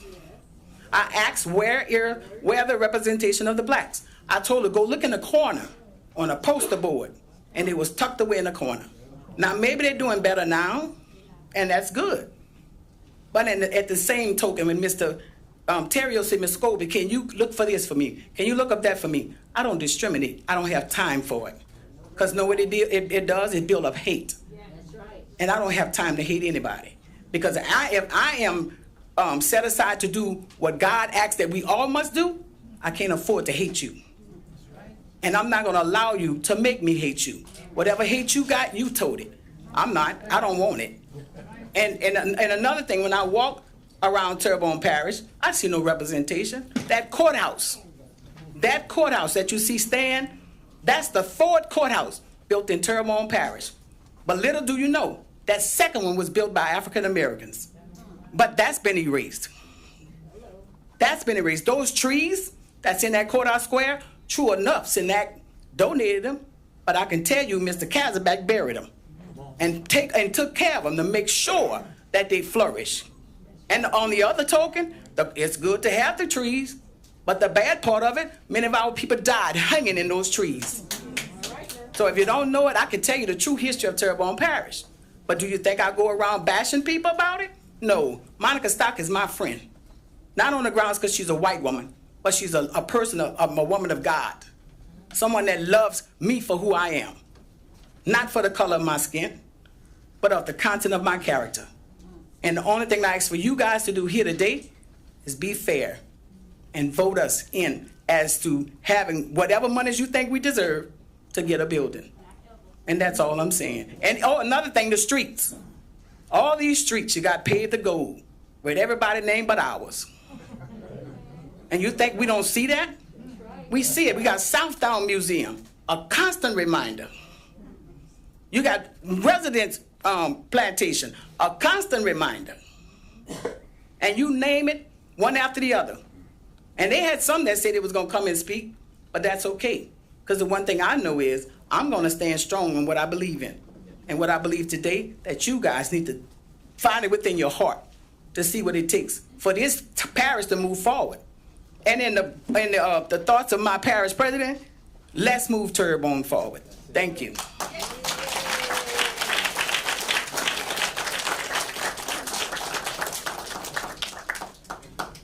Reverend Dr. Vincent Fusilier, in reference to African American Museum. State your name and address.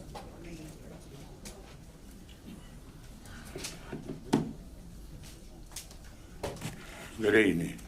Reverend Dr. Vincent Fusilier, 301 McKinley Street, Homer, Louisiana. Excuse me, I'm got a little sinus, I believe, coming on. I've listened to a lot of stuff being said here tonight.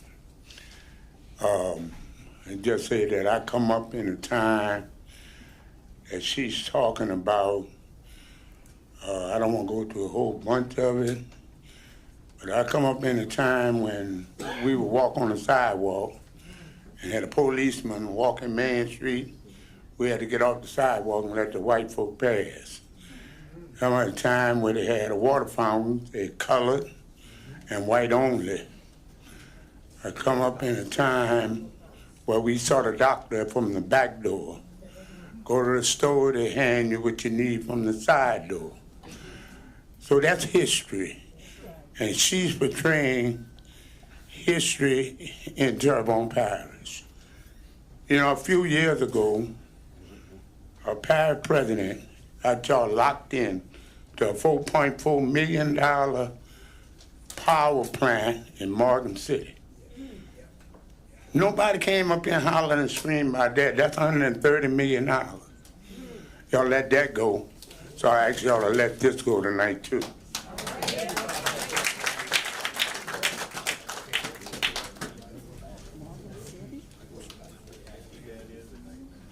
Third and final call, public hearing. Motion closed by Mr. Trustclair? One more statement. No, no, sir. Motion by Mr. Trustclair. Second by Mr. Almody. Members, vote your machine. No. Any discussion?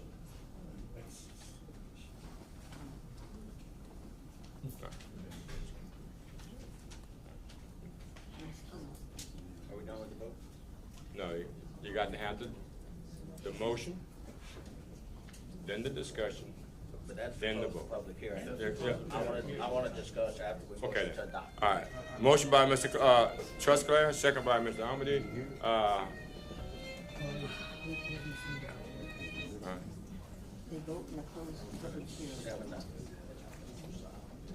It's, yeah. It's not coming on. It's up. It's, yeah, Clyde has neither. Let's show it here. Clyde won't show it. Motion passed 7-0.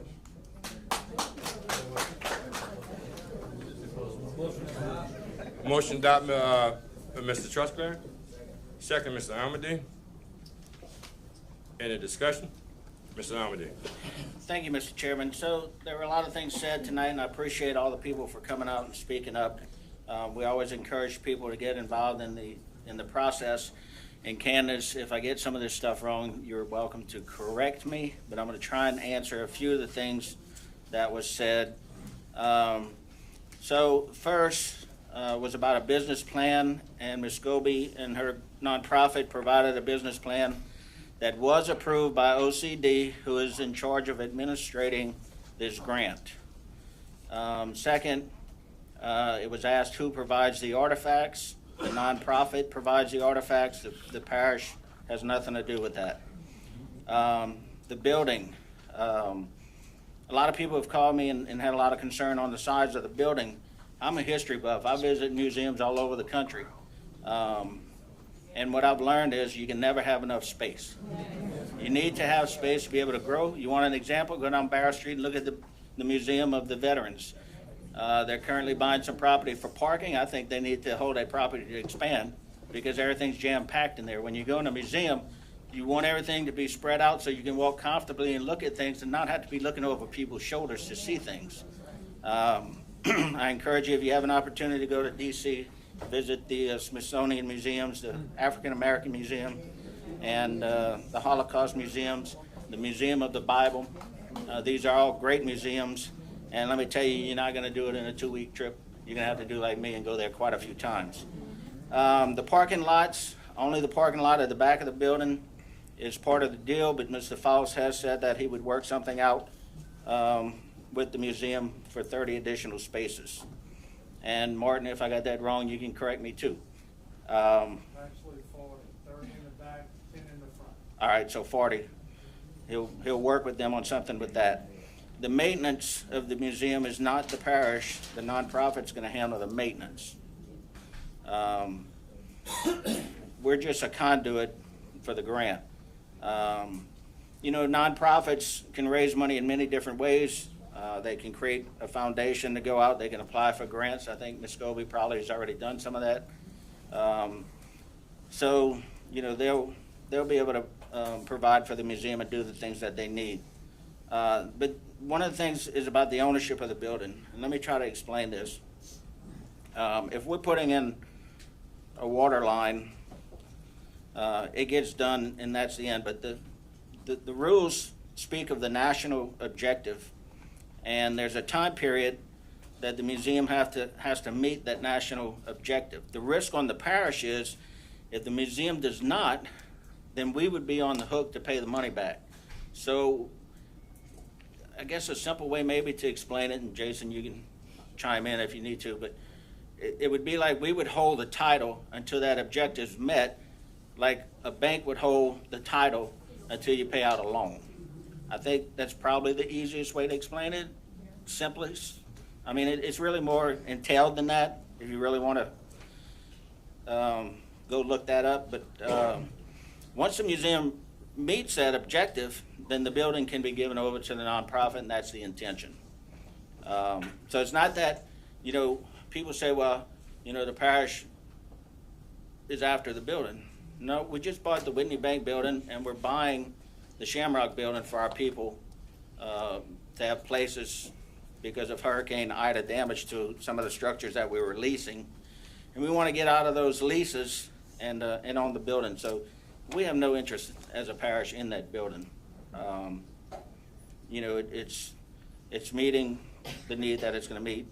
How long will it take to get the funds? Well, there's a whole process of paperwork and sub-recipient agreements and all that. So it's kind of hard to put a deadline on that. But, you know, it's kind of as long as it takes, it shouldn't be a very long time. Ms. Candace might be able to answer that if y'all want to talk to her later. These are not parish dollars. These are federal dollars. They are tax dollars. We all pay federal taxes to the federal government, and it's good to get some of that money back. I'm not in favor of having the federal government offer me money, and I say, no, I don't want it, and let it go to somebody else. Let's use it for our community.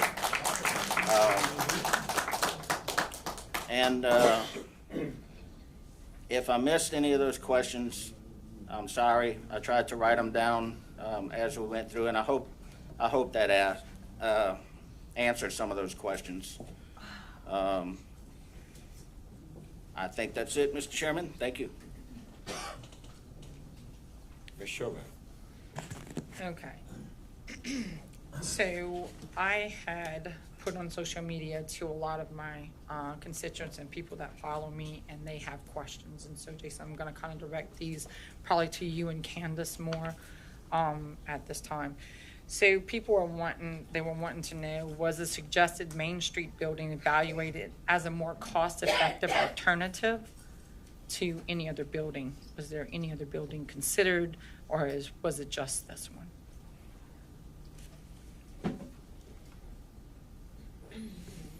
So as it relates to the process, and I worked to explain as much as some of the video that I did, you know, as we go back and forth with OCD on, and we're doing this now, of the 29 projects, I want to say we still have 3 or 4 that we're still going back and forth on to get questions answered, or if something's not normally done a certain way, how do we make some of that happen? So, you know, as we went through the original approval of the 1 million through the plan process, which was January 8th of 2024, as we worked through with OCD to learn, you know, that there was a specific building that was selected instead of an area. Once the application was turned in, which again was the first of 3 steps that we're going through right now, this is the second step, going through that process to say, Now we have a specific building to have that funded, looking at, so much money, looking at that 5-year plan. Through that process, once the application was turned in related to the 4.5 million, at that time, the application is related to that specific building. Okay. So, and then I'm going to ask this because this is what I was asked. Could the parish have utilized an existing TPCG building? Could you have utilized one of those? And did you have one in mind, that could have been? Yeah, I mean, when you look at, as we work through all these projects, again, as we're, the couple examples I want to give of the studies we're about to do related to support the seafood industry and the community centers. In the support the seafood industry, we were talking about doing some funding first, and then we were going to do a study and then some more funding, where OCD came back and said, you need to do the study first, and both the seafood industry and the community center applications are on hold until those studies are complete. And so, to find a different building, to whether it could be this building or that building, at a certain point, a building has to be selected, right? And without a building being selected, you really can't take that next step. And to say whether we could change that or not, or whether we go off a different building, it really boils down to whether the council would approve tonight. If the council would not approve this tonight, then we'd have to figure out what do we do with that funds. If the council approves this tonight, we still have an appraisal process to go through, and you talk about timing. Every project, including the one we're doing across from the courthouse, because it's a historical building, instead of us being able to get the appraisal done first, we got to do a 30% design and then come back and do the appraisal. That pushed that 6 months. And so as we're working with OCD and HUD, of course, right, because these are all HUD requirements that this money comes back to, we have to make sure we're meeting these objectives and going through the approval process to get reimbursed, right? Keep this in mind. Every funding part we're talking about, this is not a $4.5 million check.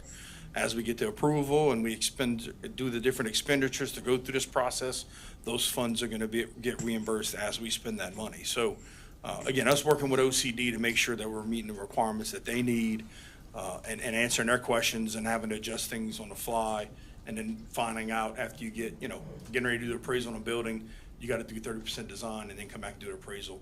It's just something we're continuing working with OCD on. And again, at the end of the day, all these projects are slated to have the funding spent by November of 27. When you look at some of the timelines of some of these projects, you wonder how that's even going to happen. So we expect this program and process to change as we go, as it has done since I've been in office. And so some of it is, again, when we're working on something like small business grants, the way that we talk about distributing the money, they say, well, based on the rules, this is something that's maybe never been done before, but we're going to look at it changing how things can be done to allow for the thing that you guys are trying to do based on, again, the plans that you have brought to us. So it's an ever-changing conversation. We have our consultants that we're working on a regular basis, and a lot of times when we ask questions, they have to go to OCD, they have to ask questions, and they turn around and go to HUD, and they're gonna get questions answered, and it's a continual process that we're going through. So I don't know if I answered your question, but I could just tell you that as we go through this process, there's possibly going to be some changes and always different opportunities to try something different and do something better. There was even a conversation about a potential third allocation of funding that this was actually part of a conversation of. And with that, without us having the BRIC grant that was lost, we're probably not even having this exact conversation, because then the funding wouldn't have been available to redirect.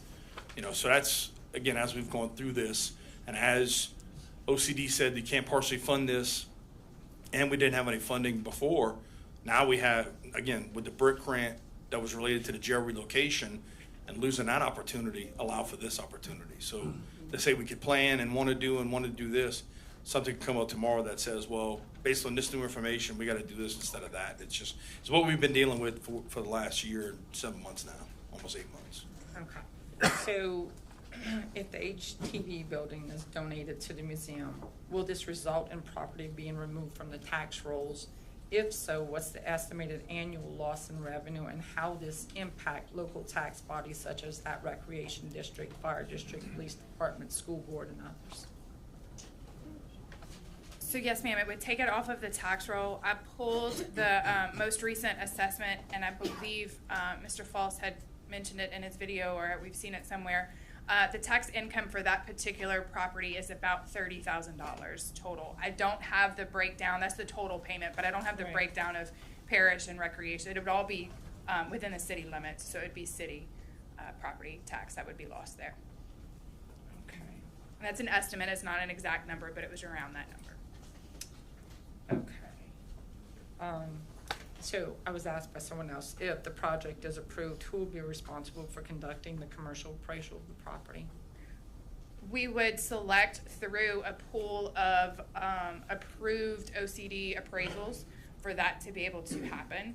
The appraisal would happen, and there's also what is the next step, which is a review appraisal. So another independent appraiser would review what the initial appraisal does to make sure that assumptions and projections and all of that are, you know, market and correct, and then we would get a number from that. And I'd like to add the appraisers, the engineers, architects were all previously approved by the council. We went through that process long ago. Yeah. Yeah. A couple of months ago. Right. Yeah. So that list of potential appraisers is already out there. Okay. All right. Is it possible?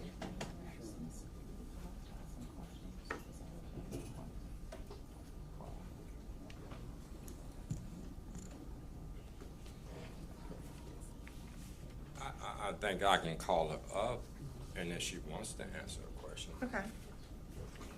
Ms. Scobie? State your name. Margie Scobie, 109 And that- Pleasant Street, Louisiana. Now, Ms. Another, from my position that I'm in here, she asked me a question, so she wanted to ask you a question, or some question. I just had a few Excuse me. questions. I said to her that you can answer the questions if you choose to. Now, I'll give an opportunity, if you want to answer those questions, then you can answer those questions. One, Ms. Scobie, I'm not against finding your roots, our roots. Wait, say that. I'm not I can't hear against, you. I am not against the museum at all, so let me make that known. I do have some questions that came in from other people that are constituents in my area. And so some of it is, and I appreciate the plan that you gave to us just a little while ago, the business plan, the more in-depth business plan. But one of the things that I was kind of looking at is the amount of money that is allocated for the building is one thing. The other amount of money is to run it. And so I want this to make it. And so my concern is with the amount of money that is allocated to that part of running it, the insurance costs. Do you know anything like about the insurance costs? Like, what is the annual insurance cost going to be per year? And that's something that worries me, because I know I had to drop my home insurance. So I'm worried about it for this. In 5 years, is that going to be something to be able to be maintained? Is that the only question? No, I have a few, but I'm just kind of going down the line, if you don't mind. Okay, ask them. Okay. The other part is, so some of what Ms. Sandra said is that she has some people looking in. Do you keep a record of how many people come in, how many people like have a group, like, I guess a group membership in your museum? And is it possible to look into those things so that it can be maintained? The building can be maintained. So those are my major questions on that part, would be the insurance and the maintenance part of it, and how that will be maintained throughout the 5 years, so that this doesn't fall back on the parish and the taxpayers here. Is that the only question? Yes.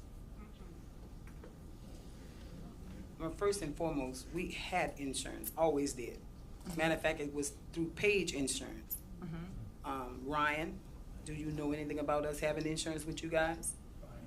Is Ryan still here? Oh, that's not Ryan? Okay. I'm sorry, I mistook you for Ryan. Well, Ryan, Page's Insurance, we've always had insurance. From the time we was in the building at 918 to the present time. So insurance is no problem. I don't think it would be. So yes, we have insurance. Never failed to have insurance. It's a requirement that we have insurance. How are we gonna maintain just as we did before? We have membership. we do fundraisers and several other things it takes for us to keep surviving. Because of course you see our survival is hard, much harder than yours. Okay, thank you. Any And more what's discussion? the other one? You had another question? All right, thank you. Mr. Babin.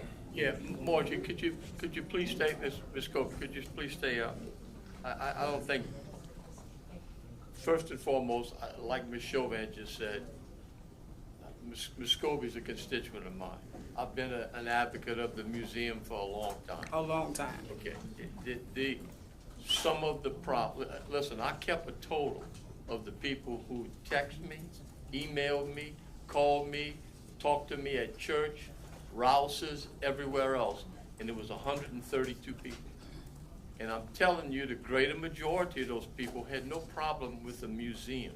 Some of the problems they had, and this is not against Mr. Falls by any stretch of the imagination, they had a problem with that particular building to make sure that it would appraise for $3 million, okay? And as they brought to me, they said, wait a minute, the parish just bought the Whitney Bank building, and that's 97,000 square feet. And even with the build out, I think the total came to like 4.45 point something and some change per square foot, okay? If you apply that same thing to the HTV building, it only appraises around $1 million, okay? My concern is if it's passed here tonight and it goes to OCD and the appraisal does not come back at $3 million, Mr. Falls had already said that he wasn't going to take less than $3 million. Where do we go then? You see where I'm coming from in this? And I'm not saying it's not going to appraise for $3 million. I'm not advocating that. I think what Ms. Chauvin asked was, do we know how much the insurance is on that building? On that and particular how much building. the utilities are on that building? Per month, From you know, what, per year. From what the printout and the information I got from Mr. Martin, I think the electric bill is like maybe $400 to $500, and that's with all those air conditioning units on top. $400 to $500 a month. $400 or $500 a month. That's amazing. That's amazing. My house is 200. You know, but look, that's fine. And I want to say I did see one of the printouts showing the electric bill. No, I'm not doubting it. I think that's now, wonderful. so far as the insurance, I'm not quite sure about the insurance, but I'm sure once we get somebody out to give us, a quote as Right. to how much it'll cost, and then we can go from there. And I think, and again, I'm going back to constituents who ask me these questions, and that's why I want to ask them tonight. If the building appraises for $3 million and the parish, the building is acquired for $3 million, that leaves $1.5 million to operate. And Right. Can I, Sure, if go you ahead. look at what was printed out to you, Yeah, I when have you it. see the cost for the to fit it out, it's 1.5 million. So that exceeds everything.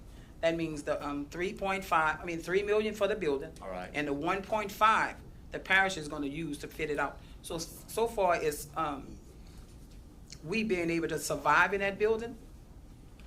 We'll do what we can. We have to help and do what we can to help each other, because clearly the spending for that building to lay that building out, according to what I received, is $1.5 million. So even if they give us the money for the building, they're going to use all the money it takes to dress it out as a museum, and then we still have nothing. And that I think is the point where people were asking the question. You buy it for $3 million, you use the $1.5 million to get it ready as a museum, then where is the revenue gonna come in every month to pay the utilities, the insurance, the people that you have to employ? Again, I'm not against it. I'm just asking the questions, just like everybody else is asking the Right. questions that were asked to me, Right. okay? And we'll continue. And that's what we worry about. If I go to buy a house, I want to know what the appraisal is before. If I went to buy a business, I would want to know what the appraisal is before. It's not that Mr. Falls doesn't have an appraisal, it's just our system that we have to work on that says we have to do this, and then the appraisal comes in after, which to me is bass backwards, okay? And I just don't think that's a very good, prudent business practice, okay? And I think you agree with that, Ms. Morgan, because you and I have spoken about that. We, okay? we'll do what we can to keep going, whether it's scholarships, sponsorships, right. Memberships, and we've been doing it, grants, we've been doing it all along. Yeah, and I mean, the parish has subsidized the museum ever since it's been in existence, correct? They have, Each year. they have given us some funding. Yeah, I mean, some years it was $15,000, some years it was $30,000. I mean, we have the list of what it was. Right, okay? right, and we put everything we had into that first building we were in. Yeah, another question that I was asked, and since you're up here, I'd like to ask you, what happened after Hurricane Ida with that particular building? Why y'all could not go back into that building? The building was damaged. Right. Clearly, I mean, to a point that there's no way we can go back in without having the fundings it takes to fix it. I begged the people, the owners, to let us remain so we can work alongside each other to get this done. Right. But we was rejected and we was pushed out of the building. And so we did what we had to do. We had to place our items in locations, in storages. And we had to buy a canister. You've probably seen that canister out there. Yeah. The canister was out there for a long time. And then I think after a year and a half of us having the canister out there and wanting to continue the effort in that historical building, we were told to get our canister and everything we own off their property. You see, that's what bothers me, because in our conversations, and Ms. Margie and I speak almost every day, sometimes twice a day, okay? In our conversations, you told me over a period of time, y'all put well over $100,000. $130,000. $130,000 into that building, okay? And who held the insurance on that building? The people who owned it, correct? They did have the insurance for the building, and we had the contents You insurance. had the contents. My point of my questioning is that you put $130,000 worth of improvements in that building. They had insurance on that building. Did they decide that they just did not want to fix that building after? Or did they, I'm not accusing anyone, but did they just take the insurance money and not do anything? That's a question that was asked to me, okay? Well, why we could not go back there? We was pushed out. That's all I can tell you. We was pushed out. Yeah, and that in itself is a shame, okay? Because that is a historic building, and you were doing, I think, extremely well there, okay? Again, all of these questions are just what was asked to me. As an elected official, I have to ask these questions. And another thing I need to add, we outgrown that building. We had been outgrown that building, but we remained because that was the only place for us. Yeah, no. And after the hurricane, Ryan Page actually offered us the Thatcher's Hotel. I think I'm saying it right. Thatcher Hotel by the courthouse. Yeah, to go in and maybe get started there again. But of course, he found out that building was damaged. And then Lee Schaffer offered us a piece of land, but he had to get clearance from his family, and then that fell through. And then Philip Martin offered us one of the buildings for the schools, but of course, most of them was damaged as well. Right. So, and then Martin Falls offered us this building. Right. And so we went in and looked at it and thought that would be ideal for a museum. And again, my line of question is strictly from an economic standpoint. The questions I received from these people were, how is it going to sustain itself? If all of this $4.5 million is used just to get it in operation, then how can it sustain itself? And then is the parish gonna have to assume that liability after? I, like everyone else, want it to work, okay?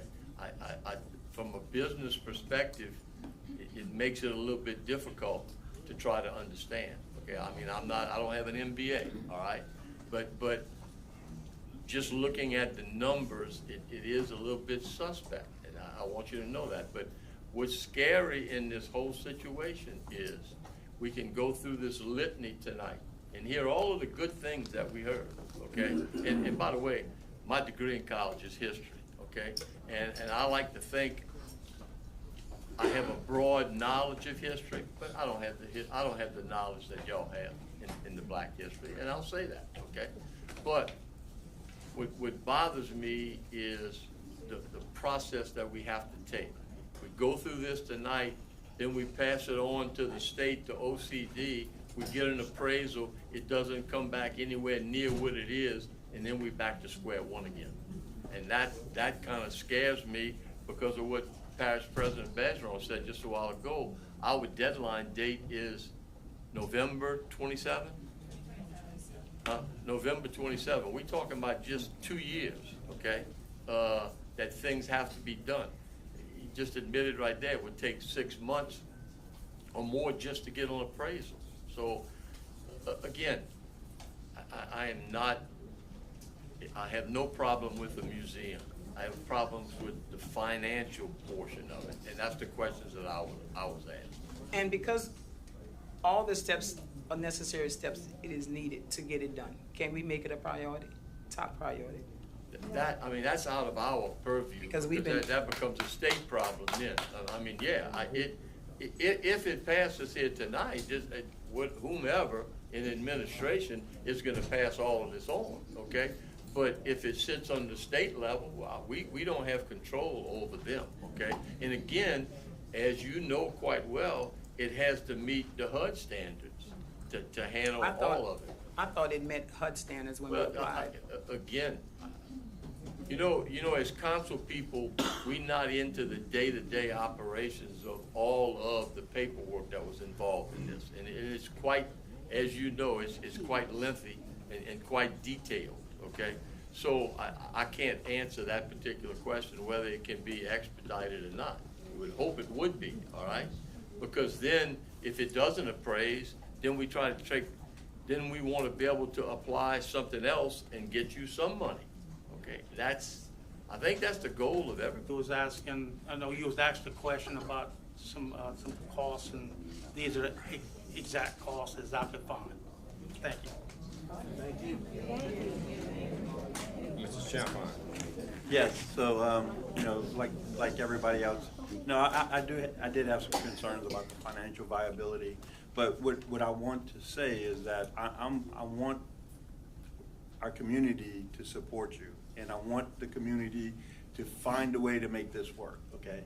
And so there's ways I think that you can do other things, and I know Martin has a restaurant grade equipment up in the building, and he has some apartments, maybe you could do a B&B, some other revenue to help you. And I think that, I hope you tap into people like Chandra with Explore Homa and Cohen with TITA, that economic development part of our parish, to come up with some creative ideas to help you support your efforts. I run a nonprofit. It's very difficult to raise money and find funds and stay relevant, and you have to be creative and different. So, I think the whole community needs to step up and help you in that way. I was on the Homewood Restoration Board, Downtown Restoration Board, and I think, we need foot traffic downtown. And, Mr. Foss has renovated a building and is renovating additional buildings, and that's what we need. That's what we're looking for. That was the whole purpose of me joining that board. And so, yes, I do have reservations because I do run a nonprofit, and it's a tough business, but I think we need to all step up and figure out a way to make it work. So I just wanted to say that, where we're at. Thank you.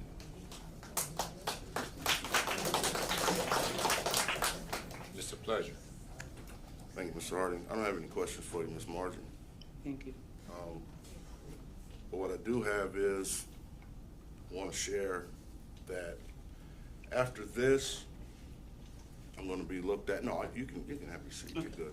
I'm going to be looked at in the African American community, black, white community, indigenous community differently.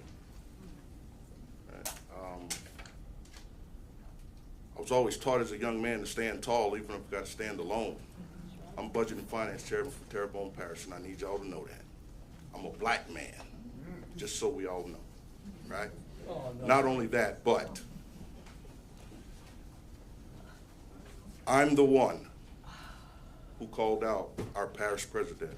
No, not picking, no, not anything, but, and I said there were 3 things that I was concerned about. Those 3 things were Miss Diane, the Village East community, and the African American Museum. I brought that up. Just nod your head, Jason, right? So I'm letting y'all know that I brought that up. Am I for Miss Margie? Absolutely. Do I want an African American museum? Without a shadow of a doubt. But there's business to be handled. No one came up here. We talked about our history. And we're not going to talk about that, you know, I know how it goes with sellouts and all this other stuff. But I need y'all to understand, as my father and mother gave me and my 3 brothers an opportunity out of high school, and they said, you're going to college or the military. I chose the military because I was done with school. And I left 25 years, came back and built a house in the hood, in Mechanicville. I was able to do that, and I don't owe nobody anything. It's mine and my wife's. And it's because I made good business decisions. That's why. Okay? Now let me clear it up for everybody, because nobody wants to talk about truth. But I'm going to talk truth to power tonight, and I hope y'all don't mind. If I'm ridiculed for it, fine. If you feel a certain way about it, fine. That's what a man who stands alone, that's what he goes through. And I'm going to do that. This museum, I'd rather us make history than be history. Because if we make history, we're good. If we are history, that means we're gone. Case in point, everybody's dancing around the fact that when this deal is done, whether it passes or not, Miss Margie she's good. Understand that. She's not gonna lose if we vote no. She's still gonna have the opportunity to have an African American museum. It's simple. How? Because she has to agree to another building or something else. Am I correct? Thank you. Am I correct, Candace? Just a nod of the head. You see that? We're up in arms in here about that building because Miss Margie has a nostalgic reason. And that reason is her as a young black girl, she couldn't buy shoes in that building. She had to stand in the back like the other folks said they had to do. But it's still okay. She's still gonna win. She's still gonna win. And she's gonna have an African American museum. Another point that needs to be noted. If she gets in the 24,000 square foot building and anything goes awry, guess what? The parish not only is gonna take the building, they're gonna take the museum with it. Now, I'm not a gambling man. And I put off my trip to Atlantic City with my wife because of this. But that's not a good deal for her. It's not. Why? I've had to ask, and I hate to say this, but I'm just being brutally honest. I tried and I tried from the beginning. Miss Margie, look, this is what we got to do. We got to work this thing out. And Miss Margie, you know I'm being honest about this. Martin, wanted to sit down and develop a plan because Budget and Finance Chairman, she got somebody on the inside who can help her. Okay? So I can make sure it was right. So all of you I see out there, I can be proud to say I help initiate that, but I don't want anything out of it but to see my people happy. We show up here not knowing what's really going on, because the questions that we're asking, it's false information. If you guys would get the details from Ms. Margie, I'm going to give you a quick overview. It's $4.5 million, right? We're talking about business. Ms. Margie said that the $4.5 million would just basically go away, and she would just have to do what she have to do, or the community would have to come together. Well, that's not how it goes. And I'm very disappointed that our council, we have it, we just have to read it. It says clearly, the building estimated at $3 million. The build out estimated 860 whatever thousand. 50,000 for an environmental review, which means the imbalance would be $510,000 for activity cost, which that's activities to make sure the building's running, so there's monies there. But at the same time, we have to look at what we're gonna do. We can't base it on a bird in the bush. We have to base it on a bird in the hand. We have to get definitive numbers to make sure we can sustain a 24,000 square foot building. And I know everybody's looking at me like, why is he just not for it? It's business. It's not about making anyone feel bad or I don't want to see it, because I do. I'm the one who brought it up. But it's business that we have to make sure. Do I want to see Miss Margie have a rough patch, or us to have a rough patch, another storm or something comes through, like the last building, and then where we're standing? Oh, by the way, not only did we have a storm or a tragedy or something happen, but you lose your museum too. That's based on the federal guidelines. And the parish is going to take the building back. Do we want that? No. Or we want to go with the shore bet. Hold on, let's pump the brakes. All right, I got everybody's attention. We're all involved. Let's take the shore bet. Let's step back. Let's see what we got to do. Finding our roots, just have to agree to it. That's it. Mm-hmm. And we figure it out.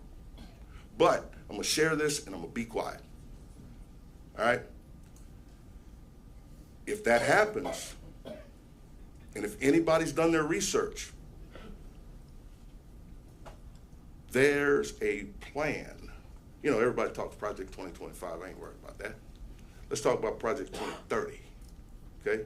It's on the parish website. And what does it say? Based on the plan put out years ago, 2030, by 2030, they're hoping that they can have what's called an indigenous museum downtown. That's truth. Go look it up. All right, that's the idea. So what do I mean by when I say that? Well, you know, Ms. Margie got 5 years for us to rally and make sure we got it. But if anything happens, we know what the corner of Barrel Street will be, because it's already there. I'm just being honest. Don't not like me for being honest. Strong men stand alone, and I'm willing to do that. Ms. Margie, I love what you stand for, but at the same time, I can't stand if I know that I'm gonna take a chance and fall. I'm gonna stand noble, I'm gonna stand honest, stand with integrity. I don't care who don't like me, but I'm gonna tell you the truth and how I really feel. My father always taught me that. And if any of you knew my father, you knew who he was. Thank you.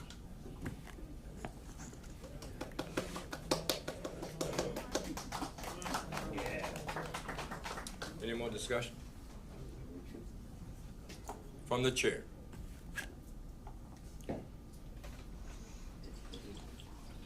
I have to say something. I'm in a position that I hear a lot. I try to be neutral, to be non-biased, and I'm not only speaking to my colleagues, but to the people that's in this presence, HTV, and everything else. You look at my face and you say, well, Councilman Harding, he's a black man. He's gonna be for this museum because he's black. So imagine me here being a chairman in the middle.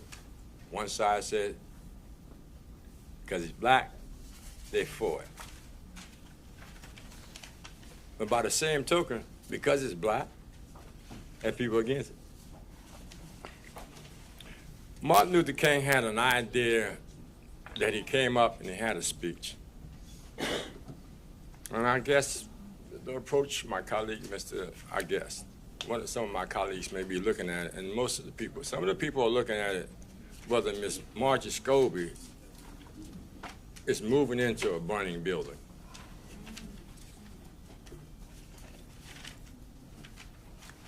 Or is she being set up for failure? But then there are other people looking at the financial status in reference to this. And you look at how it's being scrutinized in reference to the amount of money and the responsibility she's had. A lot of this stuff is hypothetical. And it won't be long. And this is from the, thank you, Tammy. I won't be long. I listen to the people that come here. Well, some people were represented by their,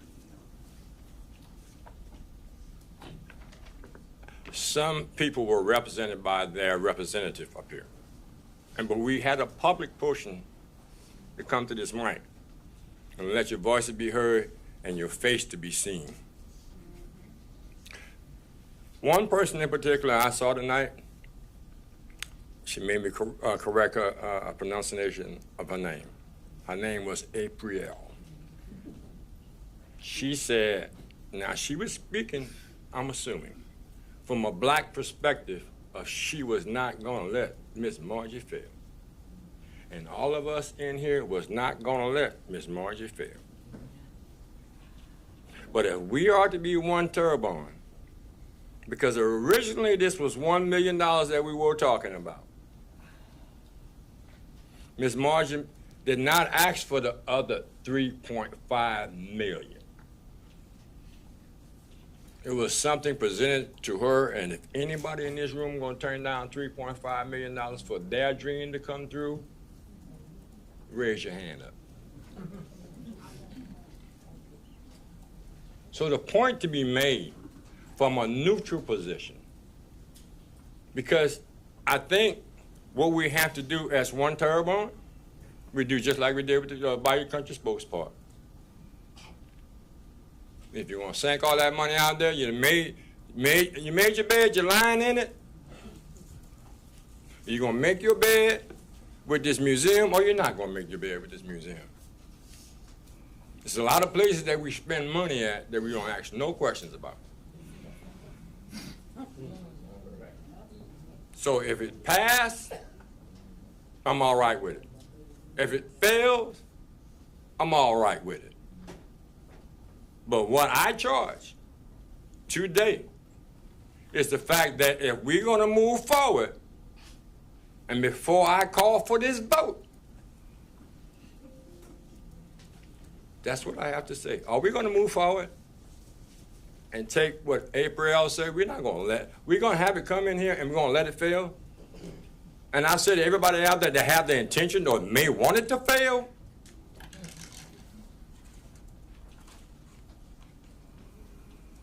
But we got problems in Terrebonne Parish that's bigger than $4.5 million.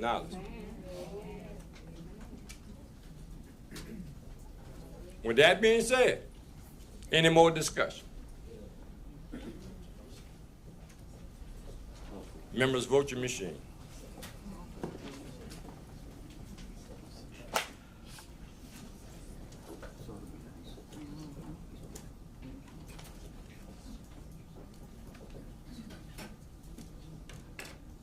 Motion passed, 6-3, and 1 abstention.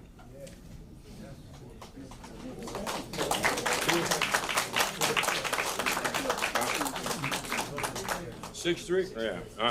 The math wasn't done right. I'm just reading the machine. It had 10. Okay. 6-3. The abstention I read was off the machine. It's 6-3. Yeah. Yeah. Absolutely.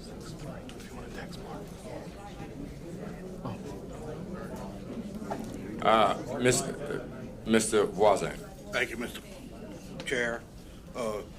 Just like to say to everybody that came here tonight and spoke on both sides of the issue, really appreciate y'all coming. And I'd just like to clarify my vote, which I spoke to many people about this. After speaking to the CFO, my biggest concern was the money, right? The 4.5. When there was no way that if this thing failed to be told that we'll definitely be able to retain this money, no doubt. That couldn't be told to me. When there was a chance we could lose that money completely to another parish, another state, I couldn't get around that issue, okay? Of course, I spoke to some people, and when I shared this with them, I mean, they were all happy to let the money go instead of this museum. I had to go with what I felt on this issue, okay? And that was a big part of it. And, you know, I'd just like to say that, you know, it was pretty insightful for this administration to do what they did with this.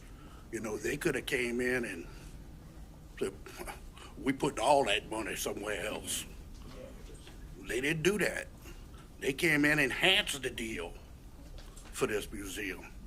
And, you know, I'm gonna applaud them for doing that, and particularly with the public pushback. They could have pulled it, and they didn't do that. So everybody should thank the administration for this. Thank you.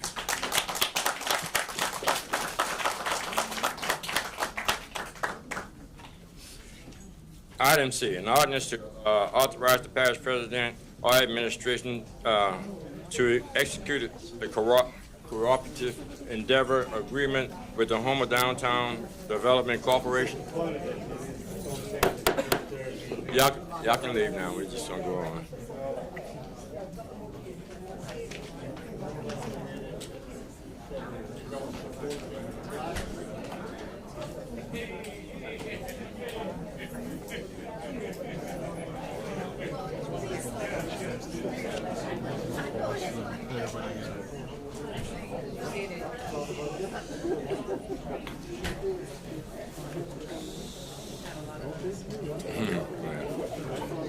Yeah. If you're gonna exit, please exit and speak outside.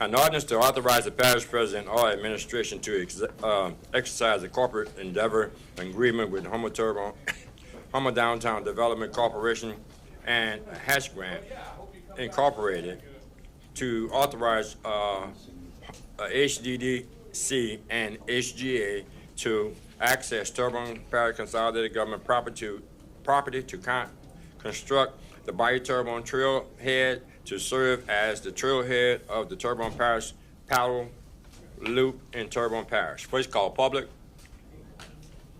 Second call public. Third and final call public. Motion closed by Mr. Trusclair. Second, Mr. Amadi. Any discussion? Members, vote your machine.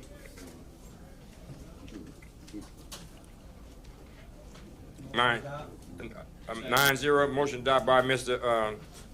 Trusclair, second by Mr. Champagne. Any discussion? Members, vote your machine. Motion adopted. Oh, this adopted. Right now, we're on item E. An ordinance to amend the parish code of ordinances to establish a 15-mile-an-hour speed limit zone along the entire length of Cypress Garden Drive to provide for the illustration of the said signs to provide for the other matters related thereto. First call public, second call public, third and final call public. Motion closed by Mr. Wazan, second by Mr. Trusclair. In the discussion, members, vote your machine.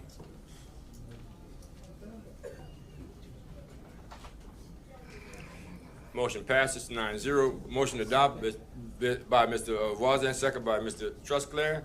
In the discussion, members, vote your machine. Motion done. Ordinance adopted. An ordinance to. All right, 9-0. All right. Mine's still lit.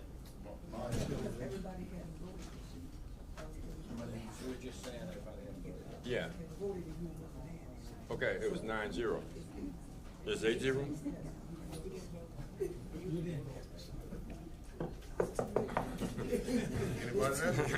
Yeah. Has it been long? Okay, where are we now, guys? F, all right, okay. An ordinance to place a moratorium on recreational vehicle permit, which would fall under the scope of pending proposal ordinance regulating recreational vehicle parks. Mr. Tim is in here? Okay. He filled out the speaker card in reference to this. State your name and address, sir. I thank you for waiting so long. Tim Fungi, 397 Tulip Drive, Houma, Louisiana. I couldn't think of it. I'd like to ask, why would you want to put an ordinance against RV park? If we have a disaster, nobody can afford a $50,000 trailer right now. So we got these little, I have RV park. You have a Liberty RV park that's catering to low-income people, first of all. Half of the hotel rooms around here are blown up. They got one for sale by Black. We have no place for the low-income to live. The high-rise can cost $30 million to tear down. That's in the middle of Houma. We're losing money out of our ass as far as taxes and revenue for business. You got the little man trying to make a living and trying to help out the little man, but somewhere in the parish we got two people fighting with money. I ain't saying the people's name, but they fight with money. There's already ordinances that they can't build an RV park. There's no way you could, the ordinance that we have, I mean, we are strapped to build an RV park. If anybody wants to do it, say my son wants to do it in the next 15 years, he better have some money. If you got a grandkid, better have some money. Miss Kim, if you got any children, You better have some money, because right now, just a sewage tank for RV tank, 50 grand. That's just to have a sewage line.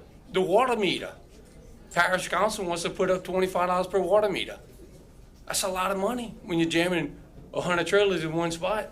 You got homeless people right now. I don't know what Martin's electricity bill is $25, $250, bro.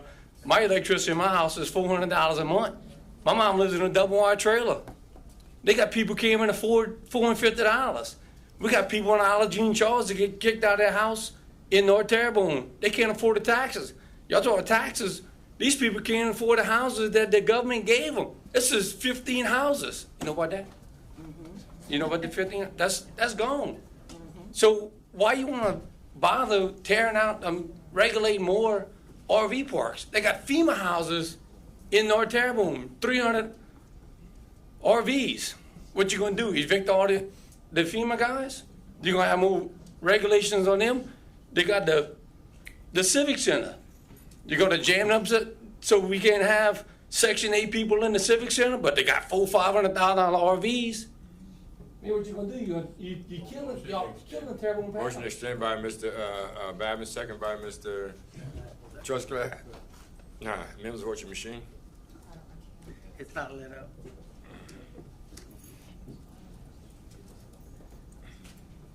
9-0. Yes. It's green. Is there, can you explain this to me? Okay, Tammy. First off, the water meter thing is not the council. You said the council. It's not the council. That's the waterworks. We don't have anything to do with the waterworks. But it's the government. We all working together. Let me speak first. Okay. The ordinance that I'm proposing don't affect any campground that's in operations now. Don't have any effect on them whatsoever. It don't have any effect on any permits, but there aren't any. But had there been a permit issued to construct an RV park, it wouldn't affect that. This is only future new RV parks that are wanting to build in Terrebonne Parish. And the reason I did that is because when the waterworks thing came up, I went with you guys and supported everything and fought for you guys against the waterworks. We realized at that time the parish had no codes regulating RV parks in the parish.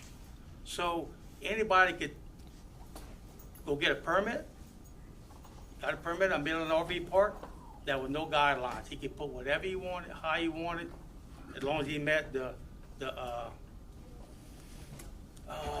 Board of Health requirements and whatever the utility requirements was. That's not right. Parish had no. That's not right. So that is right. No, it I'm isn't. telling you. The planning and zoning regulated me to death to build mine. I bought a piece of property in Bayou Blue, cost me $300,000 to build an RV. I cannot get with an engineer to draw me a plan. So I'm gonna eat that 300 grand and shut down my thing just because you don't want somebody to build an RV park. If you have a problem, I'm not pointing you out.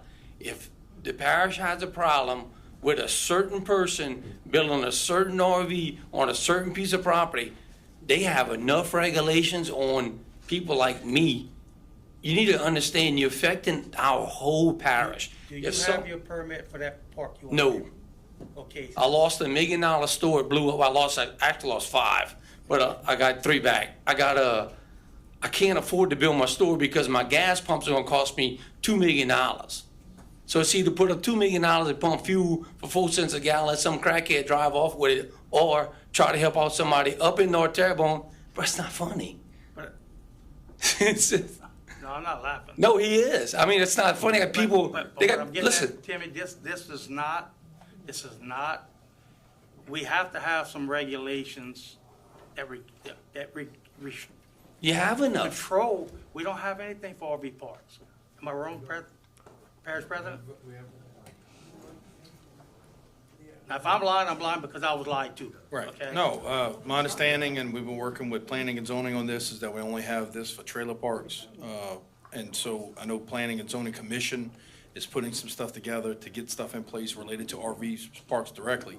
There is a lot of stuff, and we've heard this with Board of Health, where a lot of it, from what I can understand, is really only managed and regulated by them. Now, when it comes to any other building codes and anything else that has to happen when you are pouring a slab or building a structure, you're gonna have to meet the codes that are in place for those kind of items, but we do not have an That's RV. not specific to RV parks, okay? That's just that's our general building codes, okay? So we have to have some type of regulations so that if you got $1 million RV park at your place in Pointe-au-Tremble, you don't want some guy come and put a $200 RV park right next to yours and devalue your property. They got people that starve in South, in Ashton North, they can't afford a $5 a box to live in. They're there already. It doesn't matter, we're gonna have more. We have more, Terrebonne Parish had 130,000 people pre-Katrina. We lost 30,000 people. We had a lot came back from the Ida. Ida smoked us. The people with money, the men with money left our parish. The oil fields left our parish because of the regulations in this parish. The workers came in was Mexicans, Hondurans, from all over. Guess what? They leaving because ICE is getting them and they ain't got a place to stay. Half of them is in Ashton North. They got more murders in Terrebonne Parish and shootings right now. The reason why the statistics ain't the same is because the numbers of people, the amount of people left, just like in New Orleans. We used to have 1.5 million in New Orleans. I had an office over there. Excuse me. Could you hold on for a minute, Steve? Legal has chimed in and maybe have some information that he may want to add to this particular discussion. I'm fine. Thanks. So our department has been working with the Planning Commission on the RV park regulations. They've been meeting as a committee for the past few months. They've come up with the RV park regulations, and it went to the Planning Commission last month.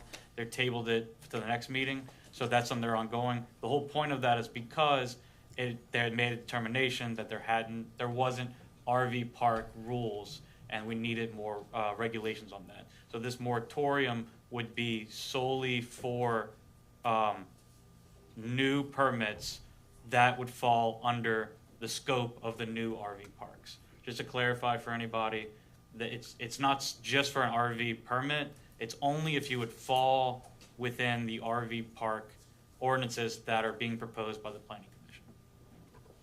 And if anyone wants to look at that more, planning and zoning would love to show it to you. Just give them a call. They are welcome. They would show anybody. They meet every month, so feel free. Steve? I mean, it pretty much said, it's just, we had nothing. So And this doesn't affect. Being as we have anybody. nothing, let's leave it. One at a time. This only affects people that have the intentions on building a new RV park in the parish. Don't affect anybody who want to put a camp on their property or 2 camp. I think their proposed deal is anything over 3 campers would be considered an RV park. So this is not gonna stop anybody from putting 1 or 2 campers or 3 campers on their property. Okay, they can get a permit, they can still do it, as long as they meet all the other codes. So who on this parish council wants to pay for my note on my piece of property with the engineer that's gonna charge me $75,000 to draw my place? 75 grand is a lot of money. I mean, I know y'all got it, but who's gonna pay my note because you wanna stop somebody from putting an RV park on their property? Why you don't have one now? The reason why, because I had to rebuild 5 gas stations on my own because the government won't loan me any money. So I And I get- stop you. This ordinance didn't stop you. It is now. It is going to do it today. If I want to do it, I'm doing it. I pay. You go down by Blue. By Blue got 50 RV parks. They got 50 trailer parks. I'm just another one getting built, and I'm helping the community because not everybody could afford $200,000-$300,000 a foot. No, $200,000 or $300 a foot to build a house. There ain't no house being built in Terrebonne Parish right now. There's not that many building permits. There's not many businesses because people are getting dragged down with every kind of damn regulation there is. This is just another regulation. You really gotta consider taking your thing back. Yeah, excuse me. Legal again. Yeah, to give a time frame. So the Planning Commission is meeting on August 21st to either determine to recommend or not recommend the proposed ordinances to the council. That would go up to the council at the next council meeting, whenever that one is, but it's got to hold over 30 days because of, because of the ordinances. So that, it would finally come for vote in, let's say, late September. This moratorium's 90 days. Also, I'd just like to say, August 21st, if you would like to go to the planning meeting, you can ask them to revise it. So August 21st, the planning commission's gonna be meeting. They're the ones that are creating these ordinances for recommendation. If you'd like to speak with them, maybe you can cooperate with them to possibly change some things you think in there that you think would be easier for citizens that want RV parks. August 21st, this room, 6 p.m. May I ask you a question, legal, just to see? I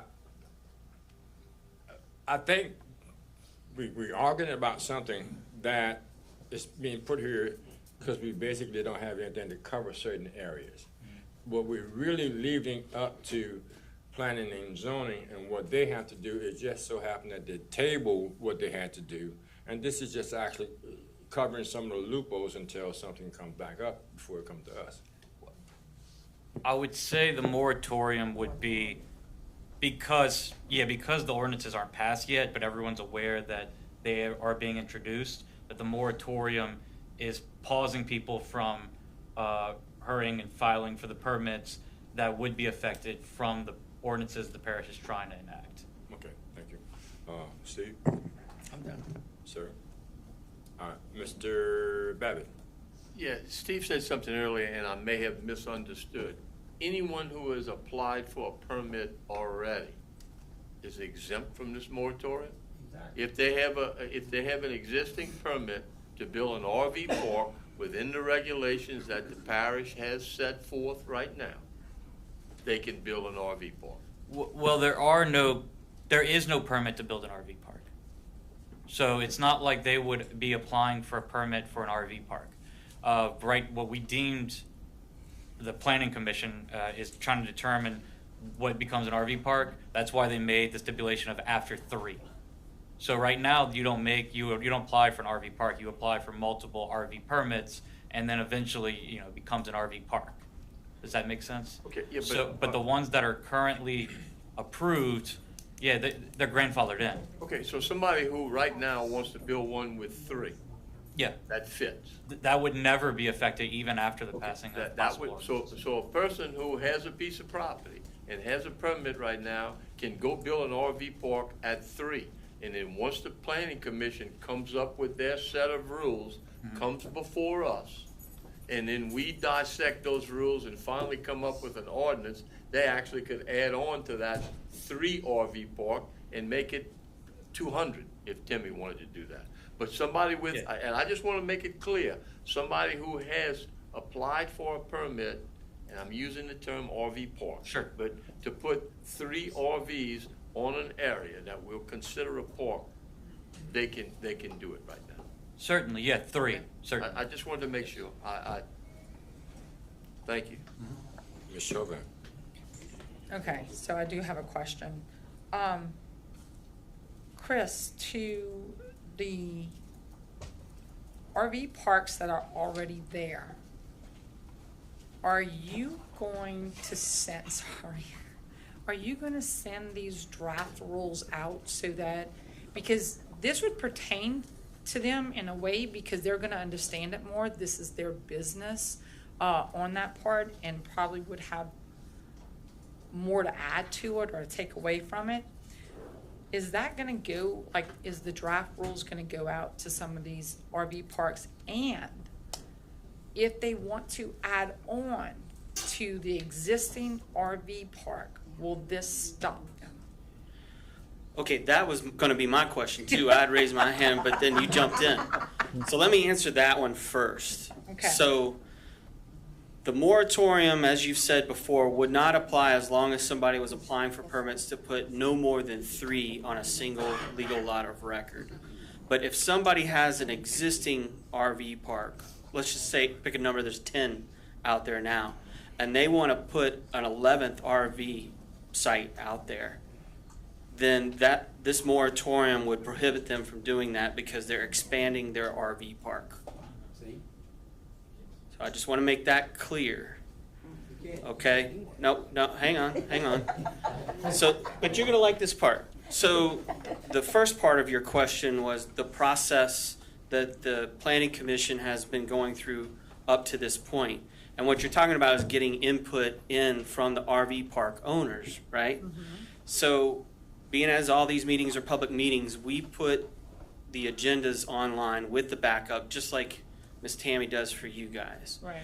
So at last month's Planning Commission meeting, we had posted the draft of the RV park regulations. And I think we did that maybe about a week out ahead of that meeting, right? At that meeting, we said the Planning Commission voted to continue the public hearing to the August 21st meeting and table the item. We also discussed that we would encourage anybody who has comments, and Tim, you're certainly welcome and encouraged to provide those, to send those to me. My email address is cpulaski, P-U-L-A-S-K-I, good Cajun name, Chris Pulaski at tpcg.org, right? Send me your comments. And what we're doing is we're incorporating those comments into the current draft. I got a bunch from Gene Milford earlier today. I know Kevin Belanger is working on some, and I would encourage Tim or anybody else out there to send those to me, and we're going to put those into the draft that we have, and then publish that draft online again in advance of the 21st meeting so that everybody has a chance to digest it, so you're not seeing it for the first time at the Planning Commission meeting. And as Derek pointed out, from the Planning Commission, assuming that it doesn't get tabled or continued again, it's going to then be a recommendation to you all, and you guys are going to introduce it and then call for a public hearing again. I think it might be a 2-week holdover, though, because there's no fees associated with it. But, so just because something doesn't happen at the Planning Commission doesn't mean that it's still a draft. So you guys certainly are the final, editors of those regulations. So did I answer your question? Yes, so they can't add on, if we do the moratorium, they cannot add on to their existing business because we're stopping them from doing so. Right.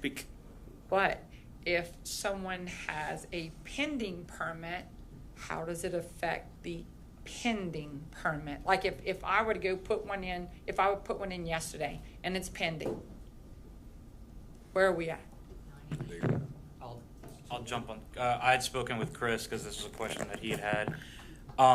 If the permit is not yet approved, we wouldn't approve it because there would be a moratorium on approval of permits. So we could no longer approve it because there's a moratorium on issuing permits.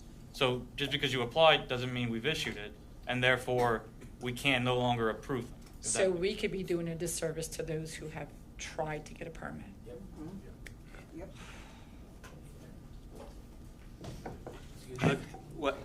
One other thing I just want to point out with respect to the new ordinances, just to be clear too, once those become effective, anybody who has an existing RV park, it's grandfathered in as is. So the existing RV parks wouldn't have to go back and change their makeup to adhere to the new set of regulations. However, if they expand, then they do. And it was the same with the mobile home park regulations. So Yeah, just the expansion part, correct. Just the expansion part. Just putting that out there. Okay. But your rules are gonna adhere more like to drainage and things of that nature? Was that like the big issue? I mean, that's part of it. Part of it is the standards for development. Part of it is things like setbacks and spacing between units, setbacks from adjoining properties.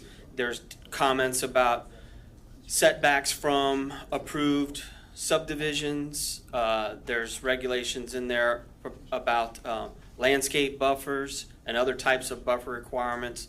It's very similar to the mobile home park regulations that were adopted by the council in 2014. In fact, both of them were tracking together went through the planning commission together, and when it got to the parish council moved on the mobile home parks and just basically they shelved the RV Okay. ones. So my question is this, how does that work if planning and zoning, the committee, gives waivers? Because I was at the meeting and like you have people coming in for waivers, so how does that work? Because I have a couple here that's a big deal for them. So I understand both sides of it. I get both sides of this coin. So the problem that I'm coming across is if planning and zoning committee continues to give waivers, then what are the point of the rules? So the planning and, The committee. sorry, Committee. the Home of Terrebonne Regional Planning Commission, like any other board or commission, in the regulations, there are variances, special exceptions, those kinds of things are built into just about all of our ordinances, because ordinances aren't perfect and they can't predict every single situation. The thing about variances is the hardship. So what is the hardship? If you're telling the planning commission that you can't meet some requirement, why? What's your hardship? Because there are such things as not a valid hardship. Because it costs too much is not a valid hardship. Okay? Okay. But like I'll pick an easy one, setback requirements. Well, I can't meet your setback requirements because this subdivision was developed before zoning even existed. The lot's only 80 feet deep. I can't have a 20-foot front yard and a 25-foot rear yard setback and still have a house unless I'm living in a shoebox. So there are times when variances are appropriate, and it's up to the staff, because we make a recommendation to the planning commission, and then of course the final decision rests with that commission or the board of adjustment. Sometimes you all are the ones considering variances, so we have to have them. I mean, but you just got to be consistent. You can't be arbitrary and capricious about how you approve or allow for those variances or special exceptions. So, Okay, thank you. all right. Kevin, you had yours, but then Mr. Babin? Yeah, I just wanted to clarify something. Derek, you said that if somebody has a permit in right now, Yes. they could not, it would not be accepted, because if the moratorium passes. If it's for more than 3, just to be Okay, clear. All right. For But- 3, that wouldn't apply. Let's look at timeline here. I mean, Chris just got up here, y'all, the next meeting is August. 21st, yes. 21st. So if it's passed, then it comes to us within 30 days. Yep. That's September, Yep. okay? There's no way that we're gonna pass it on the first ballot, because we're gonna have all kind of exceptions to it. So then we exceeding the 90 days that we're trying to start right now. Yep, yes, sir. So I really don't see a need for a moratorium, because it can't happen anyhow. Yeah, that's fair points that you're bringing up. I mean, you know. Yeah. Yes, yes, sir.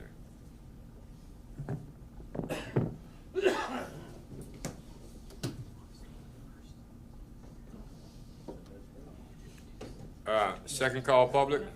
Oh, Steve?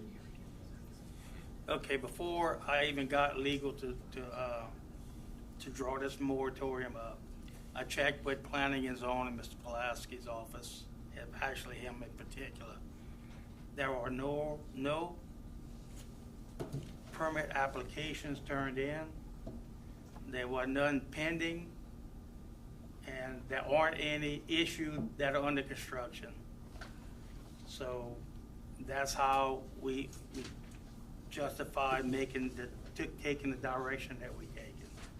So there aren't any applications for permits pending. There aren't any applications that have been approved. So this doesn't affect anybody at this point. I've talked to 2 people I know of that are thinking about putting campgrounds up. And neither one of those guys had a problem because they wasn't ready at this time. And by the time the ordinance would come up and be done, and passed, they may still not be ready. I'm not sure, I don't know if there's any other people that are planning on building campground, but I did speak to 2 of them that I knew personally that were thinking about building campgrounds. So, that's, that there aren't anything pending. Listen, I'm trying to accuse my brothers that's broke. No, he had his opportunity. We've actually changed. It's the same opportunity. thing. It's the Yeah. same comment. I mean, I'm out of order. It's the time that you had there. If you were still there and someone, well, if she wants to call you up and it means that she wants you up there, she can call you up to ask you a question. Have a question to ask him? Sure. I mean, how it's gonna. Is my brother Barry? How is it gonna affect you with the moratorium? Have you applied for the permit? I didn't apply for the permit because you don't have to apply for a permit right now for Okay. an RV park. Okay. A RV park is out of the regulations. That's the whole idea of having an RV park, because we have people that come from out of town, and we build these things as we get customers coming in. We specifically, we accommodate tourism. There's, just in Pointe-Shan, there's 2,000 people come down a week, come to Pointe-Shan fishing and hunting. This is, we can't get a Holiday Inn down there. We can't get a 5-star restaurant down there. We have Cajun people living off the land in RVs. And as Barry's already went broke because of this bill. This $25 thing, my brother Barry, he can't afford a $750 water bill, so he had to shut down his RV park. Because you only charge $2,000 a year. It's no money. Now, when you get smoked by a hurricane, I've been asking you for rocks for 5 years down the bayou. I got them one time from Gordy, thanks to Gordy. I got a levee system goes around my property. I'm outside the levee system. Hurricane comes, I get smoked. I lose $200,000-$300,000 worth of wharf, 4 or 5 RVs. I'm smoked. I lost the restaurant, 2 houseboats, 5 RVs. That's a lot of money. Can't get it back. I don't have no insurance. You can't give me rocks. But you gonna take my way about making a living with an RV park? Now you want to stop us from getting water? You just because the planning commission's stopping? Barry's out. Barry's had $1 million business. Guess what? We locked out a levy. He's not putting nothing in the parish. He's like most businesses. They got so much regulations, you're killing everybody. The kids today, I get them out of jail. I'm actually a bail bondsman. You can buy, sell, and do drugs. You can't start a business because you need a permit. You come in on vacation as a tourism, you leave on probation because you get arrested for a fish. You can't catch a fish right now, but you got man-eating boats outside Timberlake Island catching billions of redfish, and we can't keep one of them. We're on I'm the a charter subject of guy. RVs. This is an RV park. That's what it consists Well, of. crackheads and things like that. We're It trying to adds deal up. with It's it. everything. Yeah. Y'all are dealing with all of this together. This is y'all operation. I'm asking for no moratorium. You have any more questions for him that he needs to answer? I'm good. Okay, thank you, sir. Second call, public. Third and final call, public. I see something. Yes?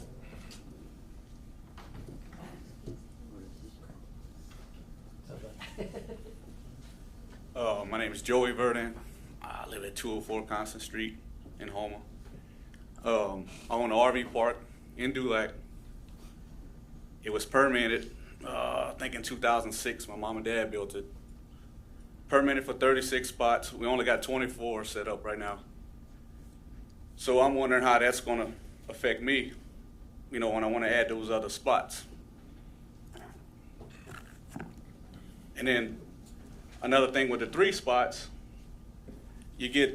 I've been hearing all kind of different things over the years because I call and ask, because I had got a paper in the mail, which I probably still got it, saying something about they was going to grandfather me in, but they was coming up with some new regulations for RV parks that you needed a service building. And you were only allowed 5 RV spots per lot until you were required to have a service building. So we keep going back and forth with the information. Chris, can you come up? I think you might have a better understanding of that second question than I would. The first one, if you already have the permit for 32 RVs, correct me if I'm wrong, Chris, I mean, he's fine if he already has the permits for the 32 RVs. It's been a few years. If it was permitted for 32 sites, then it's grandfathered in, and you're not expanding the number of sites in your mobile home park. So I would think in that instance, the moratorium would not apply to you, because you're just, hey, right now I only got 24 RVs in my campground, but I got room for 32. I'm set up for 32. So that moratorium, as I interpret it, would That would be not my interpretation impact as well. what you're doing. As far as the new regulations go, if they pass, again, your park and any of the parks that Tim has as well are grandfathered in as is. So if you just keep it at the 32, you're fine. Now, if you want to make it 42, then the 10 additional, that expanded area would have to adhere to the new regulations.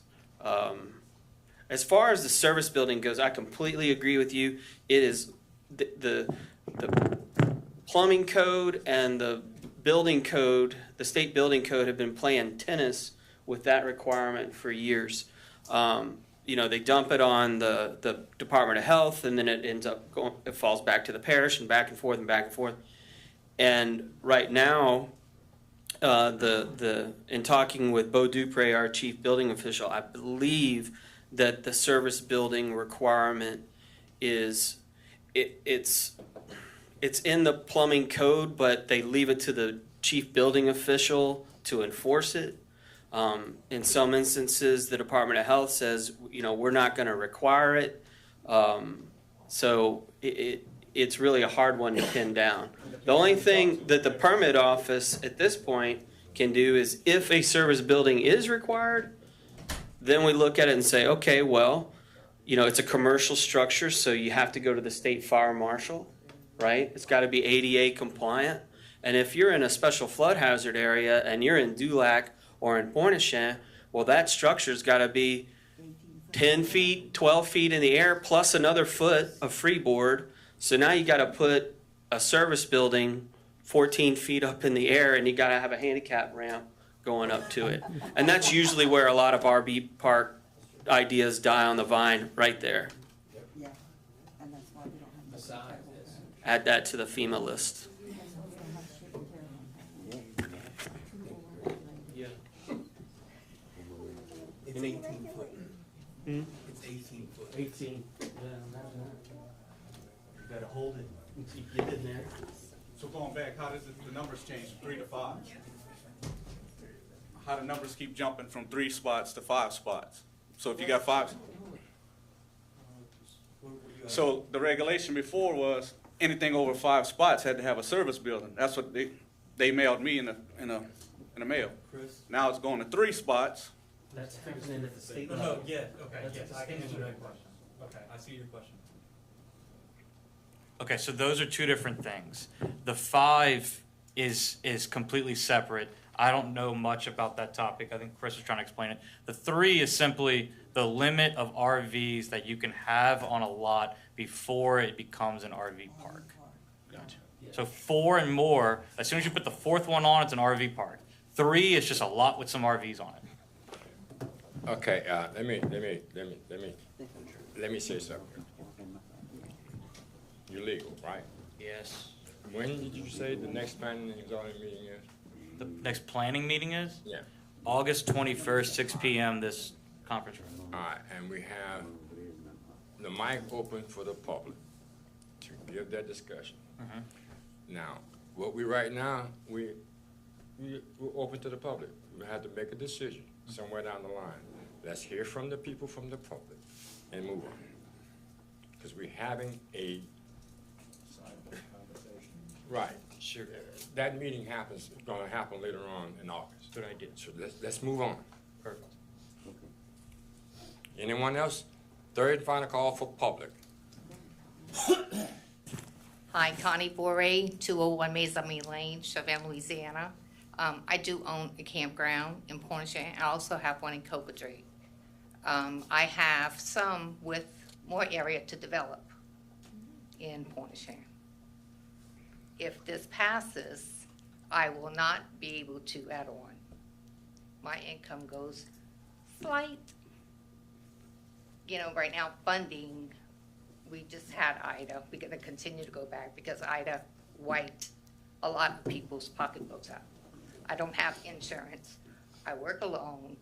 Steve can tell you I work, Kim can tell you I can work, Mr. Danny can tell you, everyone can tell you, it's not easy out there. I tried to do the best I can without help. I work for it.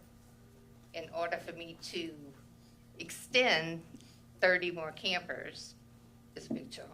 So it's more, what used to be $1,000 for a meter, it's now $3,500 for a meter. And then looking at what we're facing with the waterworks, if waterworks came in, which I think that is postponed, it was going up to, was $30 for the meter, now it's $30 every spigot they were trying to put us on. So my water bill would go from $100 to $3,000. That's not a big chunk. Just think that this is not gonna be good for the parish. You know, I mean, there's limited everything to do here. There's nothing to do in Pointe-Chandon and fish.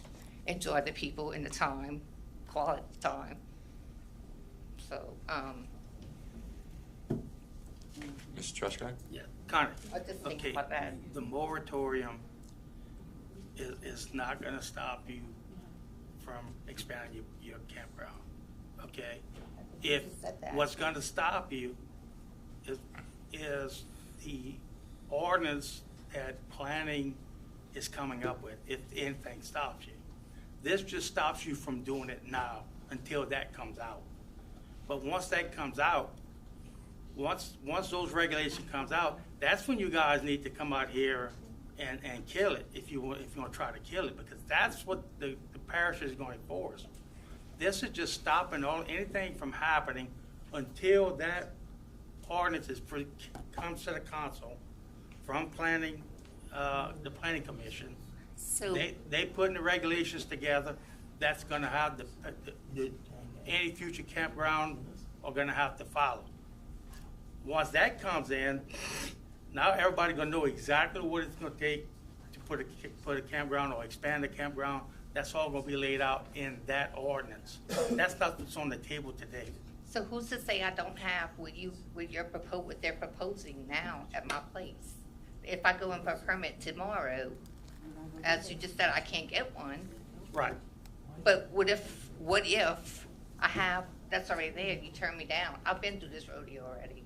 I've played this game, and I can tell you, as you know, I might say I'm not doing this. In the end, I'm doing it because it's only gonna come back to get me. And I just don't pay for it now, then pay for it later. You know, I mean, that's, the service building, we're talking about a service building, the service building almost made me lose my mind. It's and it was 2 campers per lot, my mouth was so dry. 2, before it was a park before. The service building, like they said, 18, 20 feet up in the air. You know how long the ramp's gonna be? So now I have a cargo building. Storm comes in, roll it out. Wheelchair, it has to be handicap accessible. For handicapped people, you know, but their campers aren't. But my buildings have to be.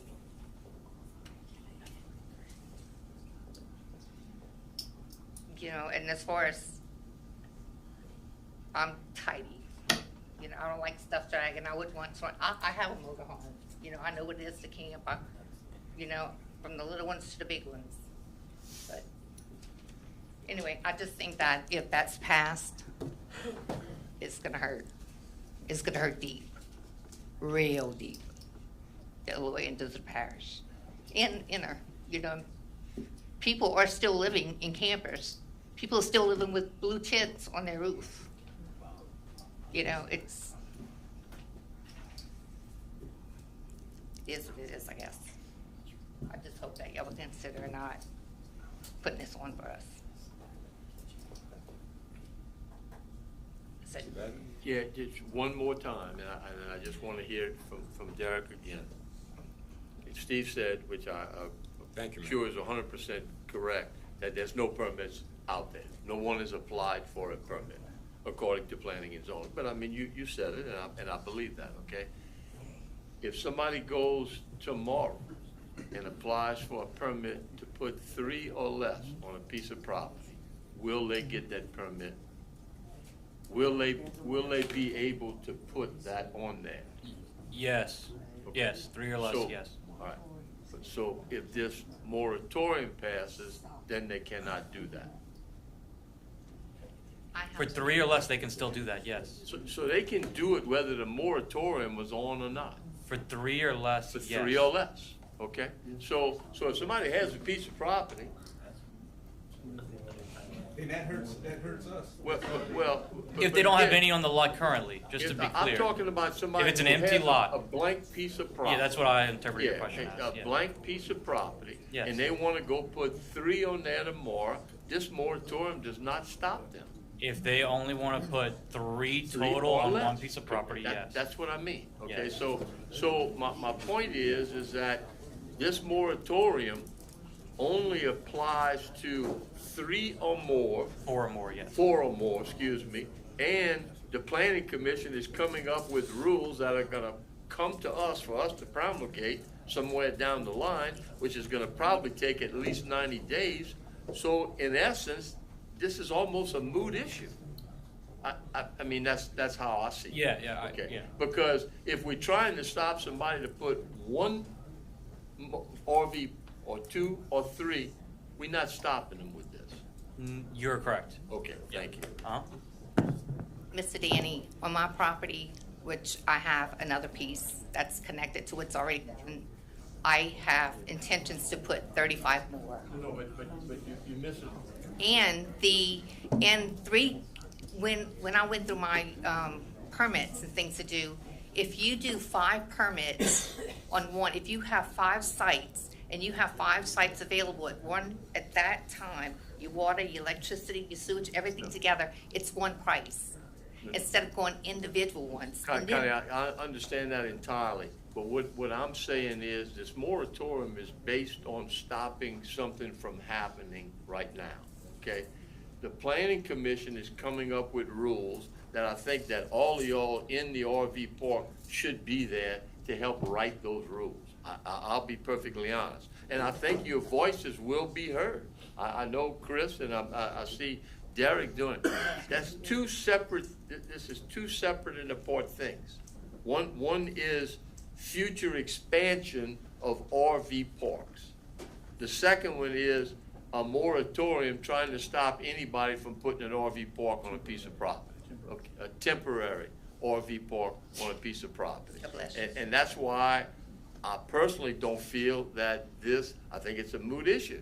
Because if somebody has a piece of property and they want to go put an RV park there tomorrow, they can do it. No matter whether this moratorium goes into place or not. Yours is a separate deal.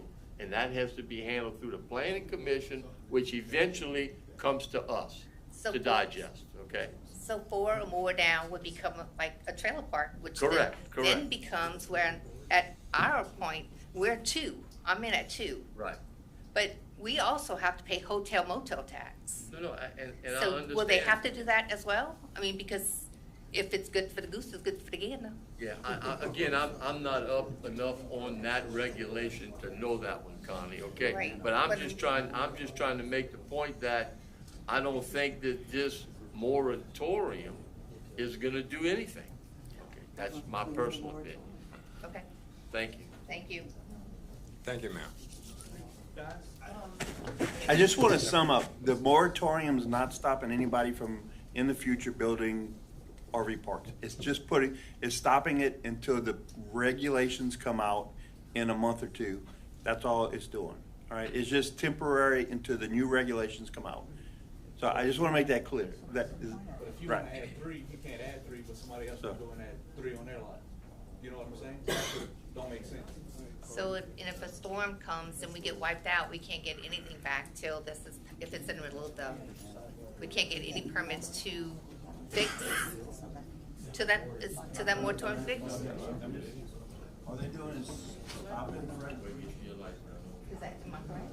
Well, executive order, after storm, we got executive orders, all that's off. Yeah. It's a temporary moratorium Okay. to the regulations come out. Can I? Yep. Mr. Chair, Yes, sir. If I may, I just want to clarify something. Mr. Trotskler was 100% correct what he said earlier. When he and I spoke, no one had applied for any permits to expand any existing RV parks.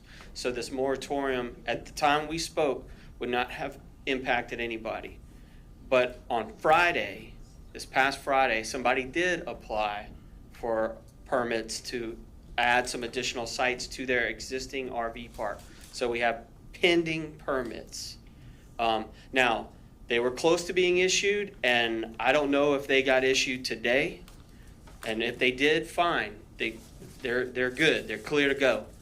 But if those permits weren't issued, then those would be halted by this moratorium. Thank you. Sure.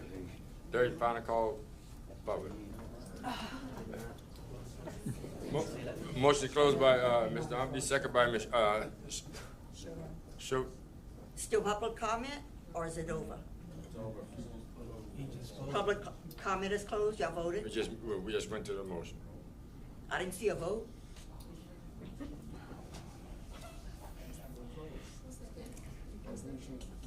Well, vote your machine.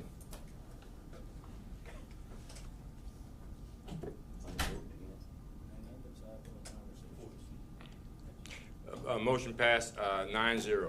Motion adopted. Motion adopted. Nominee second by Ms. Chauvin. Any discussion? Members, vote your machine.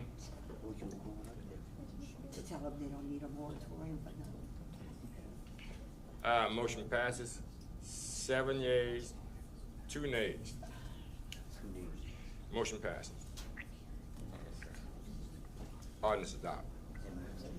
Item G, an ordinance to rescind ordinance number 9704, which amends the Terrebonne Parish Code of Ordinances to establish a 3-way stop sign at the intersection of Regency Lane and Regal Road. First call public, second call public, third and final call public. Motion to close, Mr. Hamner, second by Mr. Armady. Members, vote your machine.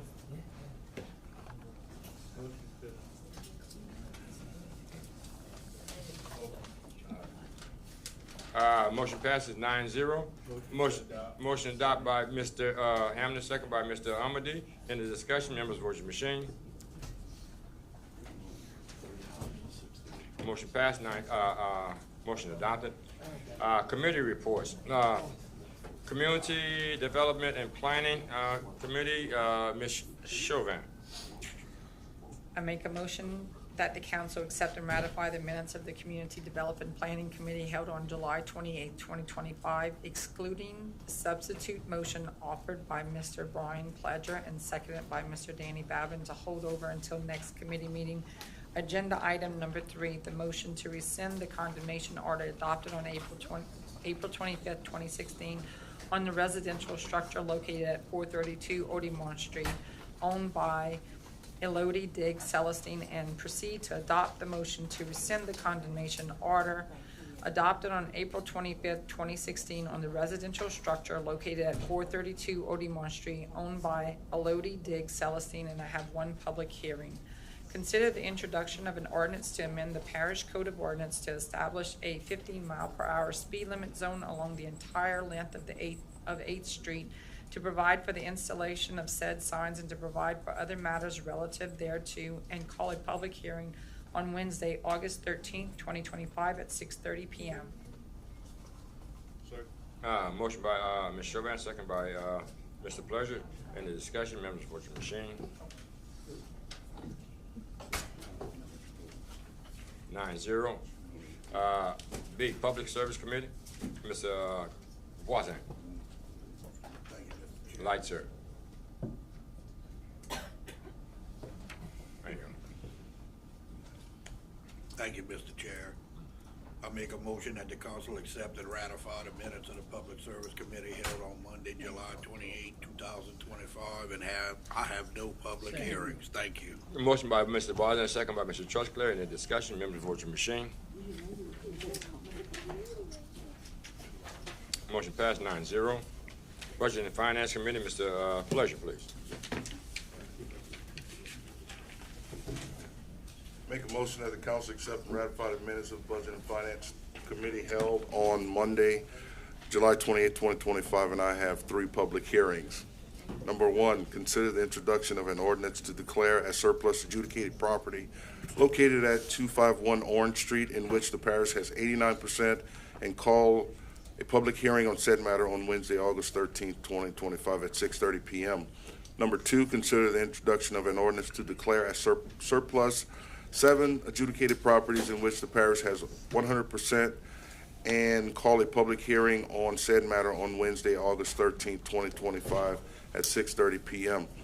Number 3, consider the introduction of an ordinance to amend the 2025 adopted operating budget and 2025 5-year capital outlay budget of the Terrebonne Parish Consolidated Government for the following items. Item number 1, Ashland Landfill, $28,350. Item number 2, North Treatment Plant Safe Room, $61,728.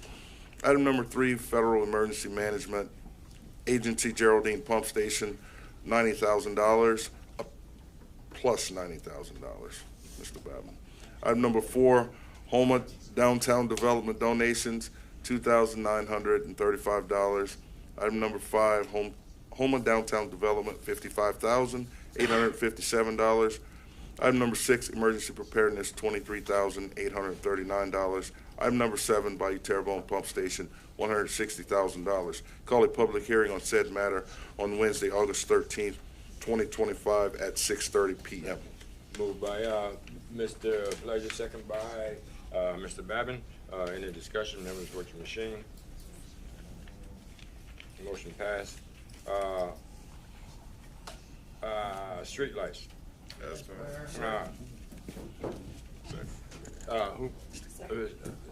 Mr. Trustclair, second by Mr. Pleasure.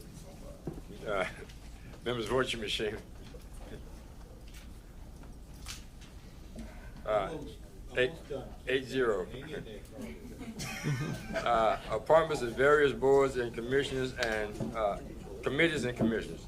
Homa Board of Adjustments, 1 vacancy due to resignation. Mr. Aaron Wolf submits application and resume for consideration. Ms. Connie Bird submits application and resume for consideration. Open, close, and voice vote. Mr. Babin, second by Mr. Trustclair. Members, vote your machine. We on vote. Voice vote. Mr. Alicia. Mr. Harding. Wolf. Mr. Voisin. Mr. Amity. Mr. Champagne.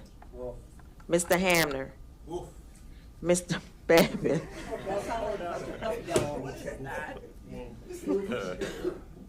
Ms. Chauvin. Mr. Trustclair. Mr. Pleasure.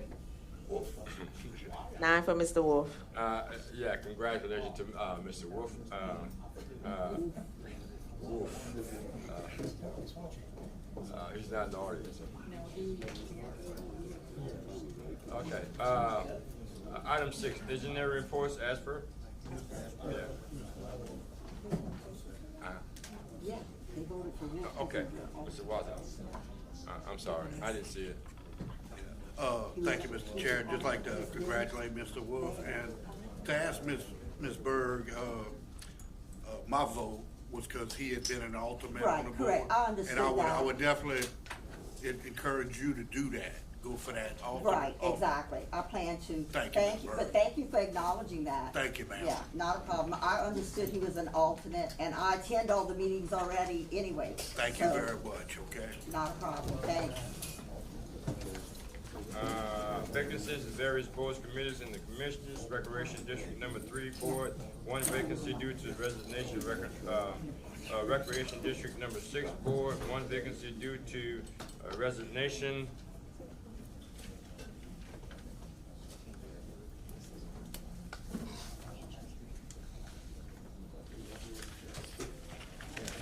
The 2 vacancies, do we have it? No, I thought we had. Yeah. As per, we can actually have the vote for that because we haven't went forward. Right? Yeah. It was Ms. Chauvin, and second by Mr. Amadi, and we have 9 voting machines. We were going into 8-0, we good.